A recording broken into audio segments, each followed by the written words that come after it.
वो इन्फॉर्मेशन दे रहे हैं जो कि उनका ब्रेन प्रोसेस भी नहीं कर पा रहा है। ठीक है, आप उसको 30 सेकेंड्स के ऐसे क्लिप्स दे रहे हो या ऐसी चीज़ें या ऐसे वाइब्रेंट कलर्स उसकी आंखों के सामने से निकलवा रहे हो, उसको देखने में तो बहुत मज़ा आ रहा है लेकिन उसका दिमाग बिल्कुल भी प्रोसेस नहीं कर पा रहा है। ठीक है, तो ऐसी चीज़ों में उसका कॉन्सेंट्रेशन और उन चीज़ों के लिए बहुत बढ़ता है। ठीक है, और वहाँ पे कॉन्सेंट्रेशन बढ़ने के कारण क्या है कि जो इन्वायरमेंट में कॉन्सेंट्रेशन है वो नहीं दे पाता है। तो फिर उसको एक समय के बाद बच्चे को इन्वायरमेंट के बाहर की चीज़ें बहुत बोरिंग लगने लगती हैं।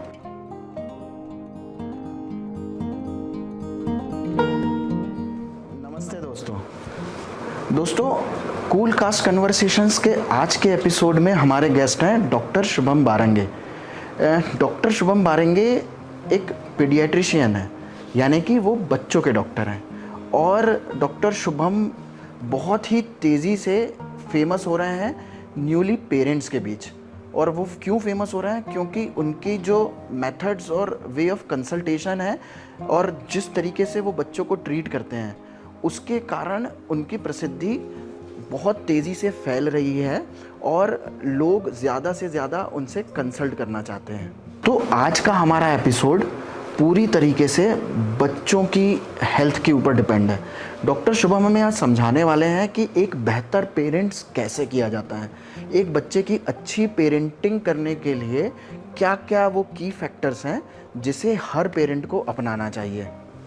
तो आज का हमारा पॉडकास्ट एक चिल्ड्रन पॉडकास्ट है और मैं आप सभी से ये उम्मीद करूँगा कि इस पॉडकास्ट को आप पूरा आखिरी तक सुनेंगे। और मैं इस बात की गारंटी देता हूँ कि डॉक्टर शुभम जो भी एडवाइस हमें पॉडकास्ट में देने वाले हैं उसका सभी न्यूली पेरेंट्स को बहुत बहुत फ़ायदा मिलने वाला है। इससे हम बेहतर तरीके से जान पाएंगे कि हम क्या गलत कर रहे हैं अपने बच्चों के हेल्थ के साथ, और हम अगर कुछ गलती हमसे ऑलरेडी हो चुकी है तो हम उसको सुधारें कैसे। तो मैं फिर से रिक्वेस्ट करूँगा कि एकदम एंड तक इस पॉडकास्ट को सुनिएगा और पूरा सुनने के बाद हमें अपने व्यूज़ को कमेंट सेक्शन में बताएगा, क्योंकि आपको हमारा ये पॉडकास्ट कैसा लग रहा है इसके बारे में जानना हमें बहुत ज़रूरी है, और ताकि हम अपने आप में सुधार ला सकें और आपको और भी बेहतर गेस्ट को बुलवा सकें।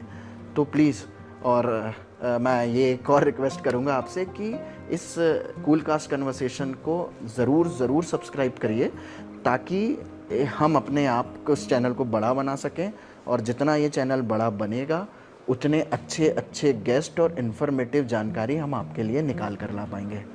सुनते हैं हम डॉक्टर शुभम बारंगे को और अपनाते हैं अपने बच्चों के भविष्य को और भी बेहतर। डॉक्टर शुभम सर, बहुत बहुत स्वागत है आपका कूल कास्ट कन्वर्सेशंस में, और बहुत बहुत धन्यवाद अपना इतना कीमती वक्त देने के लिए। हम जानते हैं कितना बिजी रहते हैं आप, लेकिन फिर भी आपने आज हमें अपना वक्त दिया, तो उसके लिए बहुत बहुत धन्यवाद जी। सबसे पहले तो नमस्कार सारे व्यूअर्स को, और मैं सबसे पहले थैंक्स करना चाहूँगा मिस्टर आशीष जी को जिन्होंने हमें बुलाया है आज पीडियाट्रिक्स पर बात करने के लिए। तो बहुत बहुत धन्यवाद, हम आभारी रहेंगे। तो डॉक्टर शुभम, आज की इस जर्नी की शुरुआत हम आपकी जर्नी से करते हैं कि अब तक कैसा रहा आपका ये सफ़र, बचपन से लेकर पीडियाट बनने तक का आपका सफ़र, ये कैसा रहा, किस तरीके की ज़िंदगी जी आपने? जी, तो बात ऐसी है कि मैं बचपन से ही डॉक्टर बनना चाहता था। जी ठीक है, तो डॉक्टर बनने के लिए पहले एमबीबीएस के लिए प्रिपरेशन की, पीएमटी हमारे समय पे होती थी, पीएमटी प्रिपेयर किया, फेस किया। उसके बाद एमबीबीएस के लिए एमबीबीएस में एडमिशन लिया। एमबीबीएस में 4.5 साल हमारा एमबीबीएस होता है, फिर उसके बाद 1 साल की आपकी ट्रेनिंग होती है, इंटर्नशिप कहते हैं उसको। फिर उसके बाद आपको प्रिपेयर करना पड़ता है पीजी के लिए। तो आपका एमबीबीएस करने के बाद आप पीडियाट्रिशियन बनने के लिए आपको पीजी देनी पड़ती है। ठीक है, पीजी की एग्ज़ाम होती है, आप पीजी में एंट्रेंस फाइट करते हैं। उसके बाद आपको 3 साल एमडी के लिए प्रिपेयर करना, एमडी पढ़ना पड़ता है बेसिकली। ठीक है, तो जो आप एमडी पढ़ते हैं उसी में मैंने पीडियाट्रिक्स ब्रांच को चूज़ किया और अपना करियर फिर पीडियाट्रिक्स की तरफ मोड़ा। स्कूल लाइफ कैसी थी आपकी? स्कूल लाइफ काफ़ी एवरेज सी ही थी, बहुत ज़्यादा ऐसे। स्कूलिंग कहाँ से हुई है अपनी? मेरी स्कूलिंग पांडुरना से हुई है। पांडुरना से। ठीक है, ये एक टाउन है, छिंदवाड़ा ज़िला हुआ करता था उस समय। ठीक है, अभी तो पांडुरना अलग ज़िला बन गया है। तो मेरी स्कूलिंग पांडुना से ही हुई है। मैंने 10th तक पांडुना में पढ़ा है, फिर 11th और 12th मैं इंदौर में किया था। अच्छा साथ ही साथ मैंने वहाँ पे पीएमटी की प्रिपरेशन की थी। अच्छा। उसके बाद फिर मैं भोपाल से अपना एमबीबीएस किया है एलन मेडिकल कॉलेज से, और वहीं से मैंने अपनी एमडी की है पीडियाट्रिक्स। अच्छा, एमबीबीएस और एमडी आपका दोनों Allen medical Allen college medical Bhopal में ही कॉलेज से हुआ। हुआ है जी। तो कैसा था कॉलेज लाइफ, कैसी थी? हम लोग तो काफ़ी सुनते रहते हैं जी। कि मेडिकल स्टूडेंट्स के बारे में कि क्योंकि एक तो दिन रात पढ़ाई आप लोगों के साथ करना ही पड़ता है, बिल्कुल फुर्सत नहीं मिलती, लेकिन उसके बीच में भी जो भी थोड़ा सा वक्त मिलता है उसमें तो मेडिकल वाले मस्ती का कोई मौका नहीं छोड़ते। और आप हॉस्टल में रहे हैं या फिर बाहर रहे हैं डे स्कॉलर से? बेसिकली क्या होता है कि एमबीबीएस में आपको काफ़ी समय तक हॉस्टल में ही रहना पड़ता है। ये तो मैंने अपना काफ़ी समय अपना हॉस्टल में ही निकाला है।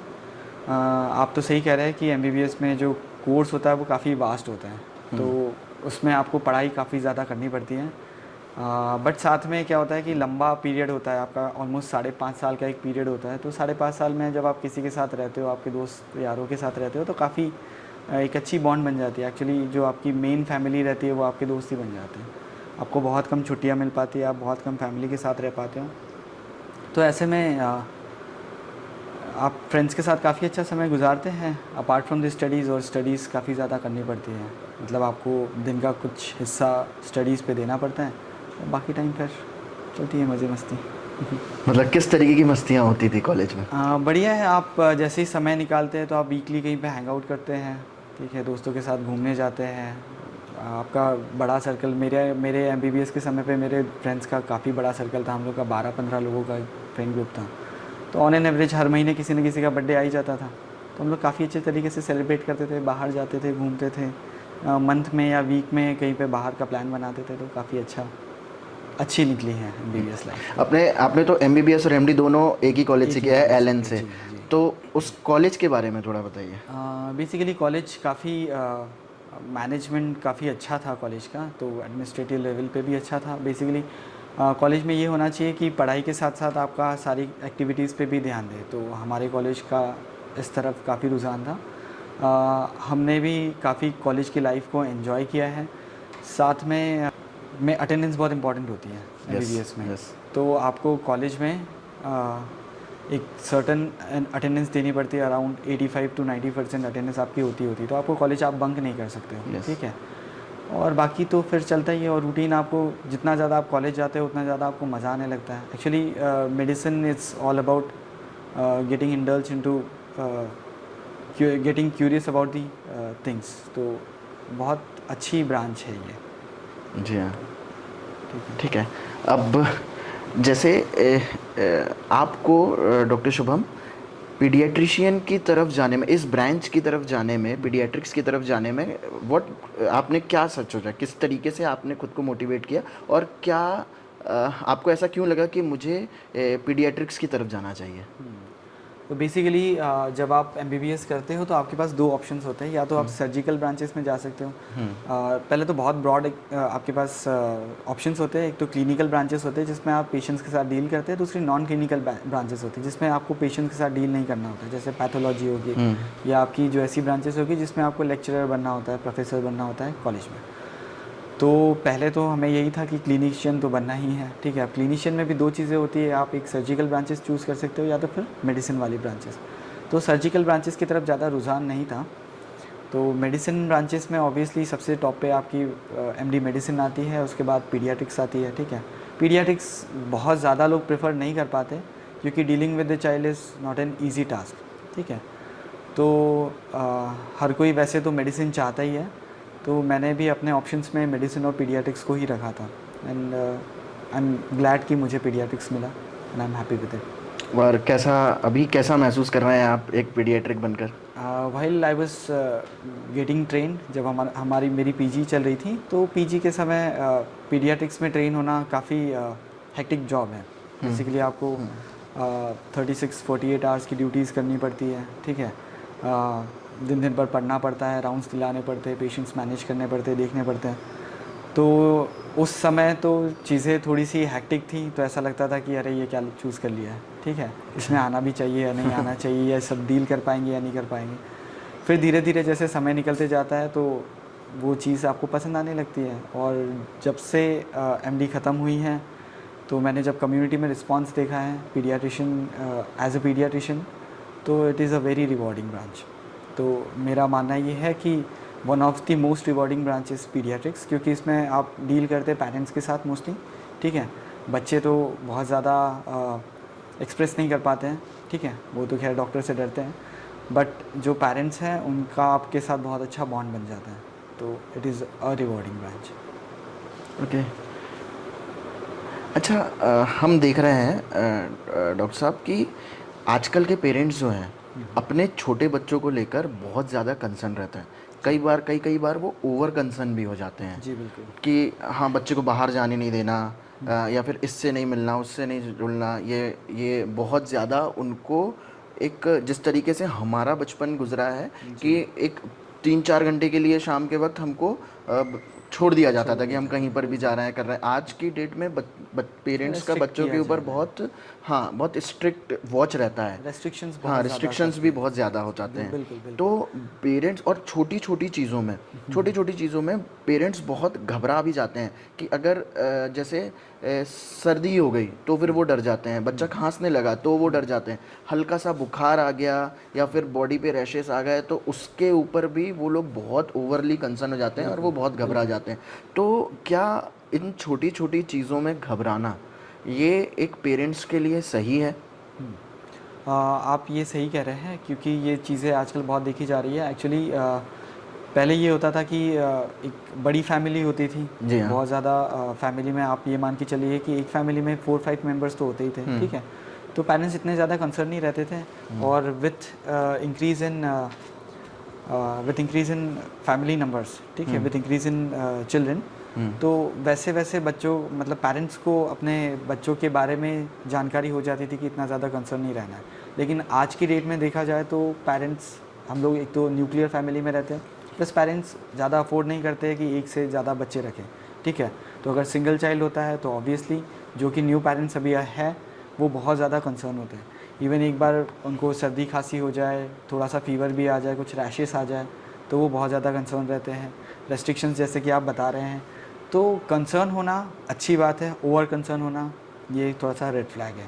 क्योंकि आप किसी भी चीज़ के लिए अगर ओवर कंसर्न होते हो तो आप अपने बच्चों को थोड़ा सा रेस्ट्रिक्ट करना चाहते हो कि नहीं, आपको बच्चे को छूने नहीं देना है, बच्चे को मिट्टी में खेलने नहीं देना है, बच्चे को बाहर नहीं जाने देना है। तो इतने ज़्यादा रेस्ट्रिक्शंस नहीं होना चाहिए मेरे ख्याल से। हमें पेरेंट्स को थोड़ा सा गाइड करना चाहिए कि क्या चीज़ें बहुत कॉमन है। जैसे बच्चे हैं तो बच्चों में सीजनल डिसीज़ेज़ बहुत कॉमन है, सर्दी खांसी होगी, फीवर आई गई, लेकिन फ़ीवर के लिए आपको मेडिकेशन देना है, कब सीक करना है बच्चे को डॉक्टर के लिए, और कब बहुत ज़्यादा कंसर्न होना चाहिए, तो ये आपको गाइड करना ज़रूरी है। इसके लिए पीडियाट्रिशियन से मिलना बहुत ज़रूरी है। ओके। तो डॉक्टर साहब, लेकिन आजकल ये भी बहुत कॉमनली है कि ऑलमोस्ट हर बच्चा हर सीज़न में बीमार पड़ रहा है। पहले तो ऐसा था कि सीजनल चेंजेस में 1-2 साल बाद, 1-2 साल में लोग बच्चों को बुखार आया करता था, या फिर साल में एक आध बार भी आ गया तो फिर वो काफ़ी बड़ी बात होती थी। बट अभी इस वक्त ऐसा देखा जा रहा है कि थोड़ा सा भी सीज़न चेंज होता है तो एकदम से बच्चे को वायरस पकड़ लेता है, बुखार आ जाता है, सर्दी खांसी हो जाती है, कुछ ना कुछ, मतलब साल में 3-4 बार बच्चे बीमार पड़ ही रहे हैं। तो ये क्यों हो रहा है आजकल? बेसिकली देखो, साल में 2 से 3 बार तो बच्चे, एक एवरेज लिया जाए तो 3 से 4 बार बच्चे वैसे बीमार पड़ते ही हैं सीजनल वेरिएशन से। लेकिन इससे ज़्यादा अगर बीमार पड़ रहे हैं तो इसके बहुत सारे फैक्टर्स हैं, मोस्टली बीइंग एनवायरमेंटल फैक्टर, जो कि इतने सालों में, जब हम बच्चे थे तब इतना एनवायरमेंटल पॉल्यूशन नहीं था, ठीक है, हमें इतने सारा रेस्ट्रिक्शंस नहीं थे। अभी जैसे बच्चों को है तो बच्चों को हम लोग बाहर ज़्यादा खेलने नहीं देते हैं, ठीक है, बच्चों की छोटे ही बचपन से ही कोचिंग लगा दी जाती, तो ना उनके पास इतना समय होता है कि वो बाहर जाके इंटरेक्ट करे, खेले, ठीक है।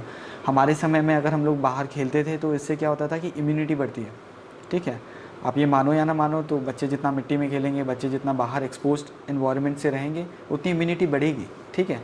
तो हम अगर वो एक्सपोजर बच्चों को नहीं दे रहे हैं तो कहीं ना कहीं बच्चों की इम्यूनिटी लैक करती है, फिर वही इम्यूनिटी बनने के लिए फिर बच्चे बार बार बीमार पड़ते हैं, ठीक है, क्योंकि वो एक्सपोजर उनको लेट मिलता है, ठीक है। दूसरी चीज़ है एनवायरमेंटल फैक्टर, जैसे मैंने बताया, ठीक है। बहुत सारे पेरेंट्स आजकल, बहुत मेन स्ट्रीम हो गया है कि पेरेंट्स आजकल बहुत स्मोकर्स हैं, ठीक है, तो वो बच्चों के कांटेक्ट में आते हैं, तो इससे एस्मा जैसी बीमारियाँ बहुत होने लगी है। इन्वायरमेंटल पॉल्यूशन बहुत होने लगा है। आप देख ही रहे हैं कि आए दिन न्यूज़ में आता है कि जो बड़ी सिटीज़ है, टायर 3 सिटीज़ है, तो टायर 1 सिटीज़ है आई गेस, तो उन पे रहना बहुत मुश्किल हो गया है। बच्चों को बाहर भी खेलने के लिए आजकल पेरेंट्स इसीलिए मना करते हैं। तो ये सारी चीज़ें हैं। आपने अभी जैसे बताया कि पेरेंट्स स्मोकर हैं तो फिर उससे भी बच्चों को काफ़ी उनकी हेल्थ पर काफ़ी ख़राब असर पड़ता है। ये किस तरीके से ऐसा होता है? हम जानते हैं एक एक्टिव स्मोकिंग होती है, एक पैसिव स्मोकिंग होती है। एक्टिव स्मोकिंग वही होती है जो स्मोकर खुद कर रहा है, ठीक है। पैसिव स्मोकिंग होती है जो कि इन्वायरमेंट में हो गई। स्टडीज़ ये बताती है कि पैसिव स्मोकिंग भी उतनी ही ज़्यादा हानिकारक है अगर आप एक क्लोज्ड स्पेस में किया जाए। तो अगर पेरेंट घर के इन्वायरमेंट में स्मोक कर रहे हैं और वहीं पे बच्चा खेल रहा है, बच्चा है, ठीक है, तो दैट इज़ सेम। अब क्योंकि बच्चे की बॉडी और पेरेंट की बॉडी में बहुत डिफरेंस है, ठीक है, एडल्ट की बॉडी में, बच्चे की बॉडी में, तो जो भी वो स्मोक जा रहा है that is harmful to the child. तो वो उसको एक्सपोजर काफ़ी अर्ली स्टेज पे ही आ रहा है, ठीक है। और हम तो जानते ही है कि स्मोकिंग में काफ़ी सारा कार्सिनोजेंस होते हैं, ठीक है। तो ये सब चीज़ों से अच्छा इम्पैक्ट नहीं पड़ता है बच्चों की बॉडी पर। अच्छा, और डॉक्टर साहब की एक ना बहुत सारे मिथ्स भी फैले हुए हैं। अभी हम लोग जब सोशल मीडिया यूज़ करते हैं तो बहुत सारे वीडियोस हम देखते रहते हैं कि मालिश के बारे में बात होती रहती है कि हम अभी कहीं एक वीडियो कंज्यूम कर रहे थे, उसमें एक पीडियाट्रिक ये बता रहे थे कि बच्चों की जो मालिश होती है वो केवल इंडियन सब कॉन्टिनेंट्स में होती है। वेस्टर्न कंट्रीज़ में, यूरोप अमेरिका में वो ये कल्चर नहीं है। यूरोप अमेरिका में उन्हीं बच्चों की मालिश होती है जिनका ब्रेन वगैरह डेवलप नहीं हो पाता, या फिर कोई एक ऑर्गन है कि जो डेवलप नहीं हो पाते, तो फिर वो ब्लड फ्लो के लिए, for the better blood flow, सिर्फ पर्टिकुलर बच्चों की वहाँ पर मालिश होती है। और इसकी रेगुलर मालिश इसलिए भी नहीं होनी चाहिए कि क्योंकि बच्चों की स्किन जो है बहुत सॉफ्ट और सेंसिटिव होती है। अगर इस पर रेगुलर मालिश होगी तो उसकी वजह से ना स्किन इश्यूज आ सकते हैं, बच्चों को तकलीफ हो सकती है, रैशेज हो सकती है। ये एक बात है। दूसरी बात ऐसा है कि एक किस करने को लेकर भी बहुत ज़्यादा चीज़ें होती है कि छोटे बच्चों को उठाते हैं तो बच्चों को प्यार से, लाड से, रिलेटिव्स हुए, पेरेंट्स हुए, तो वो उनको गालों पर, माथे पर किस करते हैं। तो उसके ऊपर भी कुछ ऐसी बातें हैं कि इनसे भी हमें काफ़ी इन्फेक्शन बच्चों को फैलने के चांसेस होते हैं। तो इन दोनों चीज़ों पर आप थोड़ा प्रकाश डालिए। तो पहली चीज़ अपन बात करते हैं मालिश पे। मालिश तो हमारे इंडियन ट्रेडिशन में बहुत सारी ऐसी चीज़ें हैं जो कि बहुत पहले से फॉलो हो रही है और बहुत सारी अच्छी चीज़ें है ये, ठीक है। तो मालिश के लिए अगर मैं पहली चीज़ बोला जाऊँ तो मालिश कहीं से भी गलत नहीं है, ठीक है। मालिश जो हमारी दादी नानी करती है, ये हमें भी किया है, हम लोग भी चाहते हैं कि हमारे बच्चों को हो, तो that is a good thing. But it is जो बुरी बात ये है, वो जो स्किन के ऊपर हम लोग कर रहे हैं, कि विगरस नहीं होना चाहिए, इट शुड बी जेंटल। तो जो मसाज होनी चाहिए वो जेंटल मसाज होना चाहिए, ठीक है। आपको जेंटली मसाज करना है, बहुत ज़्यादा विगरस नहीं करना है, बहुत ज़्यादा आपको फ्लेक्स नहीं करना है, बॉडी को बहुत ज़्यादा स्ट्रेस में नहीं डालना है, बहुत ज़्यादा खींचतान नहीं करनी है मसल्स पे, जॉइंट्स पे, ठीक है। तो ये सारी चीज़ें अवॉइड करनी है। जैसे कि हम लोग मालिश करवाते हैं दाई से, तो वो बहुत ही रूड तरीके से बहुत बार मालिश करते हैं, बहुत हार्श तरीके से करते हैं। तो इतना विगरस और हार्श तरीका अगर बाप बच्चों पे अपनाएंगे तो थोड़ा सा बुरा इम्पैक्ट हो सकता है। दूसरी चीज़ है स्किन के लिए, तो ये बहुत सारे मिथ होते हैं कि आप एक बच्चा जैसे ही हुआ है तो आप कैसे बच्चे को कौन सा ऑयल लगाना चाहिए, कौन से ऑयल से मसाज करना चाहिए। बेसिकली जो सबसे अच्छा ऑयल हम लोग मानते हैं वो है coconut oil. There is nothing better than coconut oil. तो आपको ज़्यादातर देखा गया है, मुझे तो याद नहीं है कि कोकोनट ऑयल का भी कुछ रिएक्शन कभी किसी स्किन पे हुआ हो। तो coconut oil mostly less allergic माना गया है, ठीक है। तो हम अगर प्रोसीड करना चाहे मसाज की तो हम कोकोनट ऑयल से ही कर सकते हैं। बहुत सारे जगहों पर ऐसा किया जाता है कि बहुत सारे अलग अलग ऑयल्स का यूज़ करते हैं, तो वो सब ऑयल्स को अपने को यूज़ नहीं करना है। जैसे मस्टर्ड ऑयल यूज़ करते हैं, तो ये हाईली रिएक्टिव होते हैं और ऐसे में क्या है, स्किन जलने का। सरसों का तेल तो मालिश के लिए बहुत कॉमन है, अच्छा होता है, बट बच्चों की स्किन बहुत बार बच्चों के लिए अच्छा नहीं होता। बच्चों के लिए अच्छा नहीं होता है, तो बच्चों की स्किन नहीं सह पाती है। और आप देखेंगे कि 10 में से कम 1 से 2 बच्चों को सरसों के तेल से रिएक्शन हो जाती है, ठीक है। उसके अलावा भी बहुत सारे ऐसे पंजन ऑयल्स बच्चे मतलब माँ बाप यूज़ करते हैं बच्चों में, तो जिनके कारण बच्चों में रैशेस होना, ठीक है, बच्चों की स्किन जल जाना, मतलब एक तरीके से पीलिंग ऑफ होना, तो ये सब कॉमनली हमें देखा गया है क्लिनिक्स में। अच्छा, ऑलिव ऑयल का भी बहुत यूज़ हो रहा है आजकल। ऑलिव ऑयल का भी यूज़ होता है, but it is not recommended. Okay, मतलब अगर मालिश करना है तो उससे सबके लिए सबसे बेहतर ऑयल है बेहतर ऑयल जो कि हमने इतने सालों में देखा है तो कोकोनट ऑयल ही सबसे बेहतर है। ठीक है, ये आपने बहुत सही चीज़ बताई कि अदरवाइज़ तो बहुत ही, मेरे ख्याल से बहुत कम लोग हैं अभी जो कि कोकोनट ऑयल से मालिश कर रहे हैं। ये तो फिर सरसों का तेल या बेसिकली लोग आजकल प्रेफर नहीं करते सस्ती चीज़ों में। आप ये भी जानिए, लोग खरीदना चाहते हैं चीज़ें, लोग बहुत बेहतर से बेहतर चीज़ देना चाहते हैं, बेहतर से बेहतर और महंगा है तो अच्छा है, बिल्कुल लोग यही समझते हैं। लेकिन इन सब चीज़ों में एक चीज़ ये है, दूसरी चीज़ जो आपने पूछी थी वो थी किस के ऊपर, तो मैं इसके ऊपर भी एक प्रकाश डालना चाहूँगा कि हाँ, जो छोटे बच्चे होते हैं, जो न्यूबॉर्न्स होते हैं, उनमें हम अवॉइड करते हैं। जैसे हमारे पास एक डिलीवरी हुई है, न्यूबॉर्न जस्ट हुआ है, तो हम सबसे पहली चीज़ जो पेरेंट्स को बताते हैं वो है कि कम से कम लोगों से उनका एक्सपोजर करें, क्योंकि अभी बच्चा जस्ट पैदा ही हुआ है। उसका एक्सपोजर इन्वायरमेंट के लिए जितना कम रहेगा उतना बेहतर रहेगा, क्योंकि इन्वायरमेंट में ऑलरेडी हम लोग बाहर से आते हैं, ट्रैवल करते हैं, हमारे अंदर बहुत सारे जर्म्स रहते हैं, तो हमारे जर्म्स हम लोग बच्चों को ट्रांसफ़र क्यों करें। ठीक है, तो बेटर है कि जितने कम लोग बच्चे से मिले, जितने दूर से मिले उतना बेहतर होगा। तो जाहिर सी बात है कि दूर से मिलना मतलब बच्चों को किस करना, अगर हम लोग अवॉइड कर सकते तो दैट वुड बी बेटर। और नहीं तो भी ये तो बात हुई एडल्ट्स की। छोटे बच्चों में क्या होता है कि बच्चों को आए दिन कुछ ना कुछ बीमारियां वैसी भी चलती है, तो जो छोटे बच्चे जो और न्यूबॉर्न से मिलने आए रहते हैं, ठीक है, तो वो बिना हाथ धोए कभी मिलते हैं, ठीक है, तो वही वो डर्टी हैंड से कभी टच करेंगे, तो ऐसे में बीमारियां फैलने का और बीमारियां लगने का न्यूबॉर्न्स को बहुत खतरा रहता है। तो it should be, if it is avoidable then it should be, the kisses should be avoided. अच्छा, किसेस ये नहीं करना चाहिए, नहीं करना चाहिए basically at till certain age. ठीक है, फिर जैसे जैसे बच्चा बड़ा होते जाता है तो फिर तो एक्सपोजर उसका एनवायरनमेंट से होते जाता है, तो फिर ठीक है।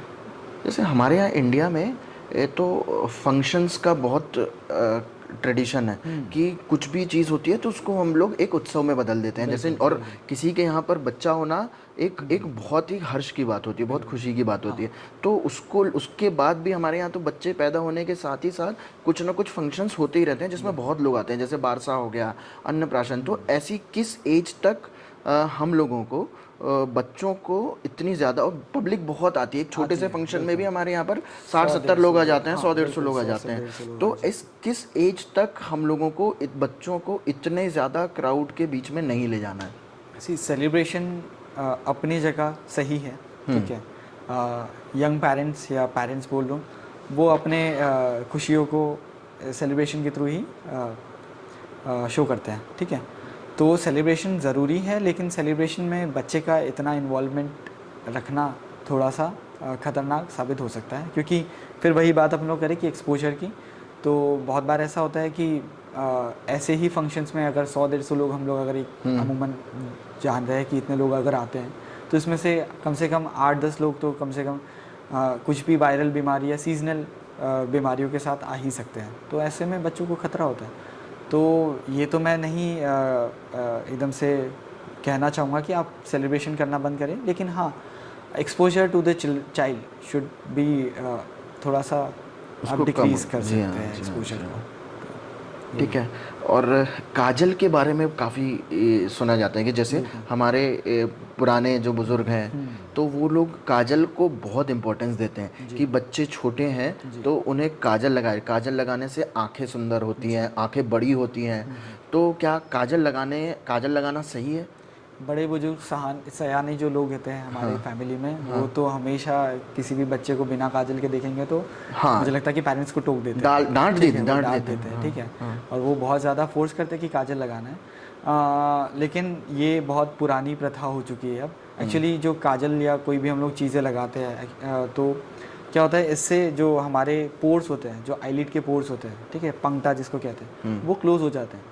अच्छा। अब अगर वो आईलिड के पोर्स क्लोज होंगे तो जो हमारे आंसू जहाँ से निकलते हैं वो निकलने के लिए एरिया नहीं रहेगा, स्टैग्नेंट रहेगा थोड़ा सा वहाँ पे हमारे आंसू, तो उसमें इन्फेक्शन होने का बहुत खतरा रहता है। तो मतलब काजल नहीं लगाना चाहिए, काजल लगाना ही नहीं चाहिए, तो it should not be promoted at all. तो सर लेकिन 10 में से 8 बच्चे काजल लगाते हैं। 10 में से 8 बच्चे काजल इसीलिए लगाते हैं क्योंकि पेरेंट्स के जो माँ बाप हैं, उनके बच्चों के दादा दादी, वो बहुत ज़्यादा फोर्स करते हैं। तो मैं अपने व्यूअर्स को यही बताना चाहूँगा कि काजल वाला जो पार्ट है उसको आप नहीं ही करें तो बेटर रहेगा। अच्छा, और एक होम और हाँ, एक चीज़ और है, काजल के अलावा बहुत सारे पेरेंट्स आज भी बच्चों को पाउडर लगाते हैं, ठीक है, पाउडर, बेबी पाउडर, बेबी हाँ, पाउडर्स और बेबी शैम्पूज और बहुत सारी चीज़ें, बेबी प्रोडक्ट्स बहुत सारे आते बेबी हैं। प्रोडक्ट्स को तो इट्स अ $1 मिलियन इंडस्ट्री। हाँ, तो जैसे बहुत सारे अच्छे ब्रांड्स हैं जो कि बहुत सारी चीज़ें प्रमोट करते हैं, उसमें भी ऑयल्स आते हैं, baby shampoos, baby product, baby आपके पास बेबी पाउडर्स आएंगे, बेबी क्रीम्स आती है, ठीक है। तो it should not B, babies को इतनी ज़्यादा चीज़ों की ज़रूरत नहीं है। आप अगर एक चीज़ लगाना चाहें तो एक अच्छा मॉइस्चराइज़र लगाओ, that is more than enough. Powders आपको नहीं लगाना है, फिर वही बात होती है कि वो पोर्स को क्लॉक डाउन करेंगे और उसके बाद फिर इन्फेक्शंस होने का खतरा रहता है, ठीक है। सिमिलरली बहुत ज़्यादा जो प्रोडक्ट्स होते हैं उसमें पंजेंट केमिकल्स होते हैं जो कि बहुत स्किन के लिए हानिकारक होते हैं, तो वो on a long go not good for skin for a baby. Sir मतलब आपने ये दो चीज़ों पर बहुत एम्फेसाइज करा, पहला काजल, दूसरा पाउडर।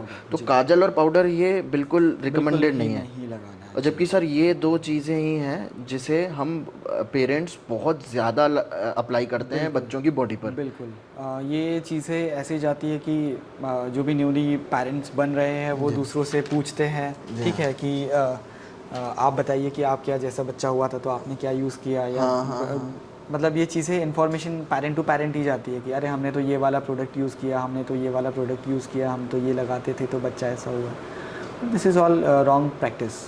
मेरे ख्याल से ये सब चीज़ें कहीं ना कहीं पे रुकना चाहिए, और पेरेंट्स को हमारा जो आज का ये पॉडकास्ट रहेगा उसमें यही बहुत ही बेसिक चीज़ें अगर पेरेंट्स समझ पाए तो दैट वुड बी बहुत हेल्प रहेगी, हेल्पफुल फॉर अस।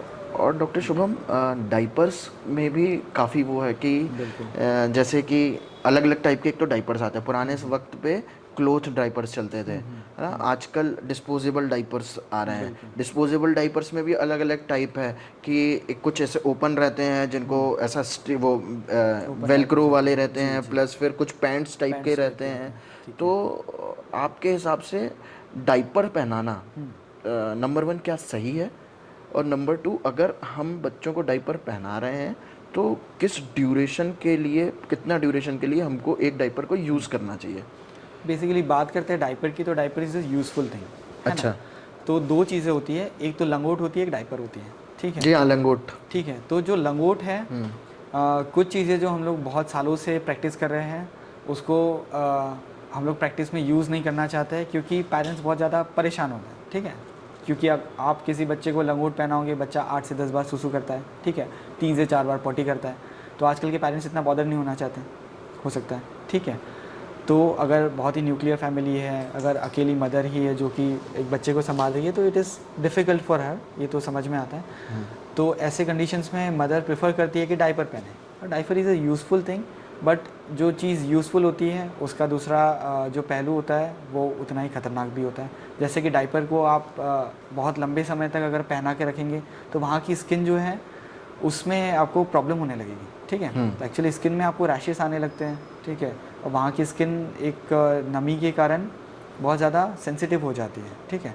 तो ऐसे कंडीशन में जब आप वहाँ पे बार बार क्लीन करते हैं, आप बार बार मॉप आउट करते हैं, तो वहाँ से स्किन छिलने का बहुत खतरा रहता है, ठीक है। तो diaper should not be like promoted on a daily basis, ठीक है। जिस दिन आपको ज़रूरत है या आपको लंबे समय तक आप कहीं पे ट्रैवल कर रहे हैं तो it is helpful, but it should not B वो लाइक, मतलब आपको दिन भर नहीं पहना के रखना है डाइपर, कि आपने दिन भर पहना के रख दिया, बच्चे को छोड़ दिया और बच्चा गीला है, बच्चा पड़ा है, आप ध्यान ही नहीं दे रहे हैं, ठीक है। सबसे बेहतर है अगर आप घर पे हैं तो मेरी अपने व्यूअर्स से यही गुजारिश है कि अगर आप घर पे रहते हैं, अगर आप घर के इन्वायरमेंट में, तो सबसे अच्छी चीज़ है लंगोट। बच्चा लंगोट में पॉटी करेगा, सुसु करेगा, वो भीगेगी, बच्चा रोएगा, आप उसको चेंज करेंगे और तुरंत ही आप दूसरा लंगोट लगा देंगे, ठीक है। तो ये अच्छी प्रैक्टिस है और ये हमारे यहाँ सालों से यूज़ की जा रही है और इसको अभी प्रमोट करना चाहिए, ठीक है। तो मुझे नहीं लगता कि लंगोट से डाइपर रैशेस जैसी चीज़ें होती है। बच्चों के बमीज़ पे छिल जाता है, रेडनेस होने लगती है, रैशेस होने लगती है, ऐसी चीज़ें पुराने ज़माने में बहुत कम होती थी, और आज भी अगर आप लंगोट यूज़ करेंगे तो ये सब चीज़ें नहीं होगी। तो दीज आर अवॉइडेबल सर्कमस्टेंसेस। तो आप अगर डाइपर्स को अवॉइड कर सकते हैं तो ये सब सर्कमस्टेंसेस भी अवॉइड होंगे, ये मेरा मानना है। तो डाइपर को आप वहीं तक यूज़ करें जहाँ तक वो हेल्पफुल है, ठीक है। तो आपको जब नीड लगती है तब आप यूज़ करो, और जब नीड नहीं है तो आप ट्रेडिशनल जनरली अभी मदर्स यही कर रही हैं कि घर पर भी बच्चे को डाइपर्स पहना के रखा है। That is not a good practice actually. फिर इसके साथ एज बढ़ते बढ़ते बच्चे को डाइपर की आदत पड़ जाती है, फिर वो फ्रीली सुसु पोटी नहीं कर पाते, ये भी देखा गया। ऐसा दूसरी चीज़ ये है कि जो आप कह रहे हैं पैंट्स वाले डाइपर और वेलक्रो वाले डाइपर, तो ये डिपेंड्स अपॉन दी एज। जो न्यूबॉर्न्स के डाइपर आते हैं वो यूजुअली वेलक्रो वाले आते हैं, क्योंकि इनको पहना पाना बहुत मुश्किल होता है। तो जैसे जैसे बच्चा खड़ा हो पाता है, बच्चा चल पाता है, तो फिर ऐसी एज में आप पैंट वाले डाइपर्स पहनाना प्रेफर करते हैं। बट वही बात है कि डाइपर का यूज़ आप जितना मिनिमल रख पाओ उतना बेटर है। ओके जी। डॉक्टर साहब, ब्रेस्ट फीड पर हम बात करते हैं। ब्रेस्ट फीडिंग में ना आजकल बड़ा इशू ये हो रहा है कि मदर्स जो हैं वो ब्रेस्ट फीड नहीं कर पा रही हैं, तो वो जो है मिल्क फॉर्म नहीं हो रहा जी। तो वो उसकी वजह से बहुत सारे बच्चों को नेचुरल मिल्क जो है वो मिल नहीं पा रहा। तो वो क्या रीज़न्स हैं जिसकी वजह से आजकल इतना मेजॉरिटी में मदर्स को इशू हो रहा है बच्चों को ब्रेस्ट फीड कराने में? जी, इसके ऊपर मैं फोकस डालना चाहूँगा कि जो ब्रेस्ट फीडिंग है, ठीक है, ये बेसिकली अब आपको अगर बेबी हुआ है तो breast feeding it's a normal thing that should start, ठीक है। लेकिन हम जो आजकल देख रहे हैं कि जो नॉर्मल डिलीवरी है ना, जो नॉर्मल डिलीवरी के रेट्स है ये काफ़ी कम हो गया, ठीक है। आप एक सिटी में देखो तो मोस्टली प्रेफर करते हैं लोग इलेक्टिव LSCS सर्जरीज ही प्रेफर करते हैं, ठीक है। Mothers does not want to go into pain. क्यों? लेकिन ये नॉर्मल डिलीवरी सबसे अच्छी मानी जाती है। बिल्कुल। तो ये क्यों ऐसा हो गया है कि नॉर्मल डिलीवरी? हमने तो कई बार ऐसा देखा है कि डॉक्टर्स भी काफ़ी प्रमोट करते हैं सिजेरियन बेबी के लिए। दो चीज़ें इसमें है, थोड़ा कंट्रोवर्शियल टॉपिक है, बट ये है कि बहुत बार क्या होता है कि नॉर्मल डिलीवरी का जो पैसेज है उसमें आते आते बच्चे का बहुत बार बहुत कॉम्प्लिकेशन में फंस जाते हैं। अब इसके पीछे फर्स्ट थिंग जो होती है वो मैटरनल हेल्थ होती है ऑब्वियसली, कि पूरे through out the 9 month maternal health कैसी रही है, ठीक है। Is the mother suffering from any chronic illness, ठीक है, डायबिटीज़, हाइपरटेंशन बहुत कॉमन हो गया है आजकल मदर्स में, ठीक है। तो अगर ये सब चीज़ें होती है तो इसका पूरा इम्पैक्ट बच्चे पे पड़ता है। तो बच्चा इतना हेल्दी भी होना चाहिए कि वो जो नॉर्मल डिलीवरी का पैसेज है उसमें जो भी स्ट्रेस आ रहा है उसको डील कर पाए, ठीक है। तो बहुत बार ये देखा गया है कि मदर की हेल्थ अच्छी नहीं है, मदर के इशू बहुत सारे इश्यूज़ है कि मदर को वूम में जो है, जो यूट्रस होता है उसमें पानी कम है, ठीक है, ड्यूरिंग डिलीवरी। तो ऐसी सिचुएशंस होती है। तो इन सब सिचुएशन ये तो काफ़ी कथित इंडिकेशन ब्रेस्ट फीडिंग या ब्रेस्ट मिल्क निकल पाने में, तो जो उतना ड्यूरेशन का लेकिंग है उसके बाद से फिर वो ड्यूरेशन आपका और बढ़ते जाता है, क्योंकि फिर मदर और ज़्यादा स्ट्रेस में आती है कि अरे मुझे तो मिल्क नहीं आ रहा है, अरे मैं बच्चे को क्या फीड करवाऊँगी। और फिर इस ड्यूरेशन में बहुत बार बच्चों को अपना जो पाउडर मिल्क होता है, ठीक है, जो पैकेज मिल्क होता है, टॉप फीड जिसको कहते हैं, उस पर रखा जाता है। यू शुड, वैसे तो बीइंग अ पीडियाट्रिशियन ये सब चीज़ें प्रमोट नहीं करना चाहिए, बट अगर बेबी को फिर कुछ तो फीड करना ही है, ठीक है। तो ऐसे में फिर बहुत ज़्यादा पेरेंट्स बहुत ज़्यादा रिलाई करने लगते हैं ऐसे फार्मूला फीड्स पे। यस, फार्मूला फीड, और फिर ऐसे करते करते फिर मदर बहुत ज़्यादा ध्यान नहीं दे पाती। जिन बच्चों को जिन मदर्स जो बच्चे ब्रेस्ट फीड नहीं कर पा रहे हैं, तो उनके लिए हमारे पास क्या ऑप्शन है? एक फार्मूला फीड, बस एक ही ऑप्शन है? नहीं, ऑप्शन तो नहीं है। Basically every child should be breast fed. अच्छा। एंड ओनली ब्रेस्ट फेड, ठीक है। ऐसा तो नहीं है कि किसी मदर को मिल्क नहीं आएगा, ठीक है। ये तो मदर्स की क्वेरी होती है, तो मदर्स का स्ट्रेस होता है कि अरे हमें तो बहुत कम मिल्क आ रहा है। एक्चुअली ऐसा होता है कि जितना भी मिल्क आ रहा है that is sufficient for the child, ठीक है। अच्छा। जब तक बच्चा दिन में 5 से 6 बार सुसु कर रहा है, ठीक है, एक्टिव है, ठीक है, ब्रेस्ट फीडिंग करते करते एक सर्टन अमाउंट की स्लीप ले रहा है, 1 से 1.5 घंटे सो रहा है, तो द मिल्क इज़ सफिशिएंट, ठीक है। बहुत बार बच्चे दूध पीते पीते बहुत ज़्यादा क्रैंकी भी होते हैं, but that does not mean कि बच्चे को और ज़्यादा मिल्क की ज़रूरत है। जितना मिल्क मदर प्रोवाइड कर रही है, मदर को बन पा रहा है, उतना ही मिल्क बच्चे के लिए सफिशिएंट होता है। मदर को बच्चे को अलग से कुछ देने की ज़रूरत नहीं रहती है। एंड विथ टाइम मदर की जो आउटपुट होता है, जो ब्रेस्ट मिल्क का आउटपुट है वो बढ़ता है। तो बच्चा जैसे जैसे बढ़ेगा वैसे वैसे उसके लिए आउटपुट भी बढ़ते जाएगा। तो ये सारी चीज़ें नेचुरली ही होती है। अच्छा, अगर डिलीवरी के बाद अगर किसी मदर को ब्रेस्ट फीड नहीं करा पा रही है, वो मिल्क फॉर्म नहीं हो रहा है, तो क्या बाद में ऐसा कुछ मेडिकेशंस हैं या फिर कुछ मेथड्स हैं जिससे ये चीज़ स्टार्ट हो सके? First one being nutrition. हम लोग मदर को बहुत सारे परहेज पे रखते हैं, है ना। सालों वो मैंने ये देखा कि महीनों तक मदर्स को बहुत सारी चीज़ें नहीं दी जाती है, बहुत सारी सब्जियों से सब्जियाँ दूर रखा जाता है। हाँ, सही बात है ना। बहुत सारे ऑयली और ये सब चीज़ें नहीं दी, जबकि सीधी साफ सी बात है कि आपका मदर का जितना अच्छा न्यूट्रिशन रहेगा उतना अच्छा मिल्क प्रोडक्शन होगा, ठीक है। First one being nutrition. दूसरा है आपका water intake. Mothers water intake नहीं लेती है, जबकि ऐसा होता है कि ब्रेस्ट फीडिंग के साथ आपको कम से कम 3 से 4 लीटर का पानी एक दिन में होना ही चाहिए, ठीक है। तो आप जितना ज़्यादा वाटर इनटेक बढ़ाएंगे उतना अच्छा आपको मिल्क आउटपुट होगा। दूसरी चीज़ है आपको स्ट्रेस है। आजकल की मदर्स बहुत ज़्यादा स्ट्रेस है। ये मान लीजिए जो वर्किंग वुमेन्स हैं वो बहुत ज़्यादा स्ट्रेस हो जाती है कि अच्छा अब बच्चा हो गया है, अब इसे कैसे संभाला जाएगा, या हमें वर्क भी करना है, हमें ये भी देखना है। तो फर्स्ट वन बीइंग कि जितना कम स्ट्रेस मदर लेगी उतना बेनिफिशियल रहेगा मदर के मिल्क आउटपुट पे। दूसरा है कि मदर बहुत ज़्यादा कॉम्प्रहेंसिव रहती है, बहुत ज़्यादा सोच में पड़ जाती है कि अच्छा ये कैसा होगा, ब्रेस्ट फीडिंग कैसी कराई जाए, है ना। क्योंकि जो फर्स्ट बेबी होता है उसको संभालने में थोड़ा सा मदर को प्रॉब्लम जाती है। तो ऐसे में अगर ये वाला स्ट्रेस और ये वाली चीज़ें बढ़ती जाए तो ऐसे में मिल्क आउटपुट पे बहुत बुरा असर पड़ता है। तो फैमिली के जितने भी मेंबर्स होते हैं उनसे ये रिक्वेस्ट रहेगी कि जो मदर है उनको ये हेल्प करें। एक्चुअली रेजिंग अ बेबी, जो न्यूबॉर्न है उसको रेज़ करना, ये एक्चुअली सिर्फ मदर का काम नहीं है, ये पूरी की पूरी फैमिली का काम है। ये 24/7 जॉब है बेसिकली। आपको पूरे 24 घंटे बच्चे पर निगरानी रखनी पड़ती है, ठीक है। मदर को ब्रेस्ट फीडिंग भी करवानी है, तो पेरेंट्स को बीइंग अ फादर आपको देखना पड़ेगा कि आप बर्प करवा सकते हैं, बच्चे को केयर कर सकते हैं, ठीक है। तो आफ्टर फीडिंग आपको जो डकार दिलवाना जिसे कहते हैं, बर्प करवाना आप पापा करवा सकते हैं, दादा दादी करवा सकते हैं, ठीक है। तो ये सारी चीज़ें इक्वली अगर डिस्ट्रीब्यूट रहे, मदर को थोड़ा सा रेस्ट करने का टाइम मिले, तो ये सारी चीज़ें मिल्क आउटपुट पे काफ़ी अच्छा असर डालती हैं। आपने जैसा अभी बताया कि किसी बच्चे को बड़ा करना है तो वो एक कलेक्टिव एफर्ट्स होता है पूरी फैमिली का। तो हम लोग पुरानी कहानियों में भी काफ़ी सुनते आए हैं कि अगर किसी मदर का मिल्क फॉर्म नहीं हो रहा है, वो ब्रेस्ट फीड नहीं करवा पा रही है अपने बच्चे को, तो उस तरीके से कि अगर कोई रिलेटिव है वो अगर अभी अभी मदर बनी है तो उनको, या फिर किसी और लोगों कोई और उनके परिचित में कोई ऐसी लेडी है जो जिसका बच्चा अभी ब्रेस्ट फीड कर रहा है, तो या फिर किसी को एक्सेसिव मिल्क फॉर्म हो रहा है, तो उन लोगों से भी करवाया जाता था। तो ये क्या ये ऐसा पॉसिबल है या फिर ये सिर्फ एक कहानियाँ हैं, या फिर और अगर कोई ऐसा करवा रहा है तो क्या वो एक सही प्रोसीजर है?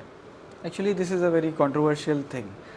रेगुलरली क्या होता है कि मैंने जिस हिसाब से बताया कि मदर का जो मिल्क होता है वो बच्चे की एज के हिसाब से, डेज़ के हिसाब से, जैसे बच्चे ग्रो करते हैं वैसे वैसे मदर मिल्क जो होता है वो चेंज होते जाता है, ठीक है। मिल्क चेंज होता है अच्छा। तो इनिशियली जैसे कोलेस्ट्रम आता है, फिर ट्रांजिशन मिल्क आता है, मैच्योर मिल्क आता है, ठीक है। तो बच्चे की जैसे जैसे एज बढ़ती है वैसे वैसे जो मदर का मिल्क है वो भी चेंज होते जाता है। तो मतलब ये 3 आपने जो बताया उसके बारे में थोड़ा सा तो जो कोलेस्ट्रम होता है वो शुरुआत का मिल्क होता है, जो बहुत ही वाटरी जैसा होता है, जिसमें बहुत सारे प्रोटीन्स होते हैं, जिसमें एंटीबॉडीज़ होती है।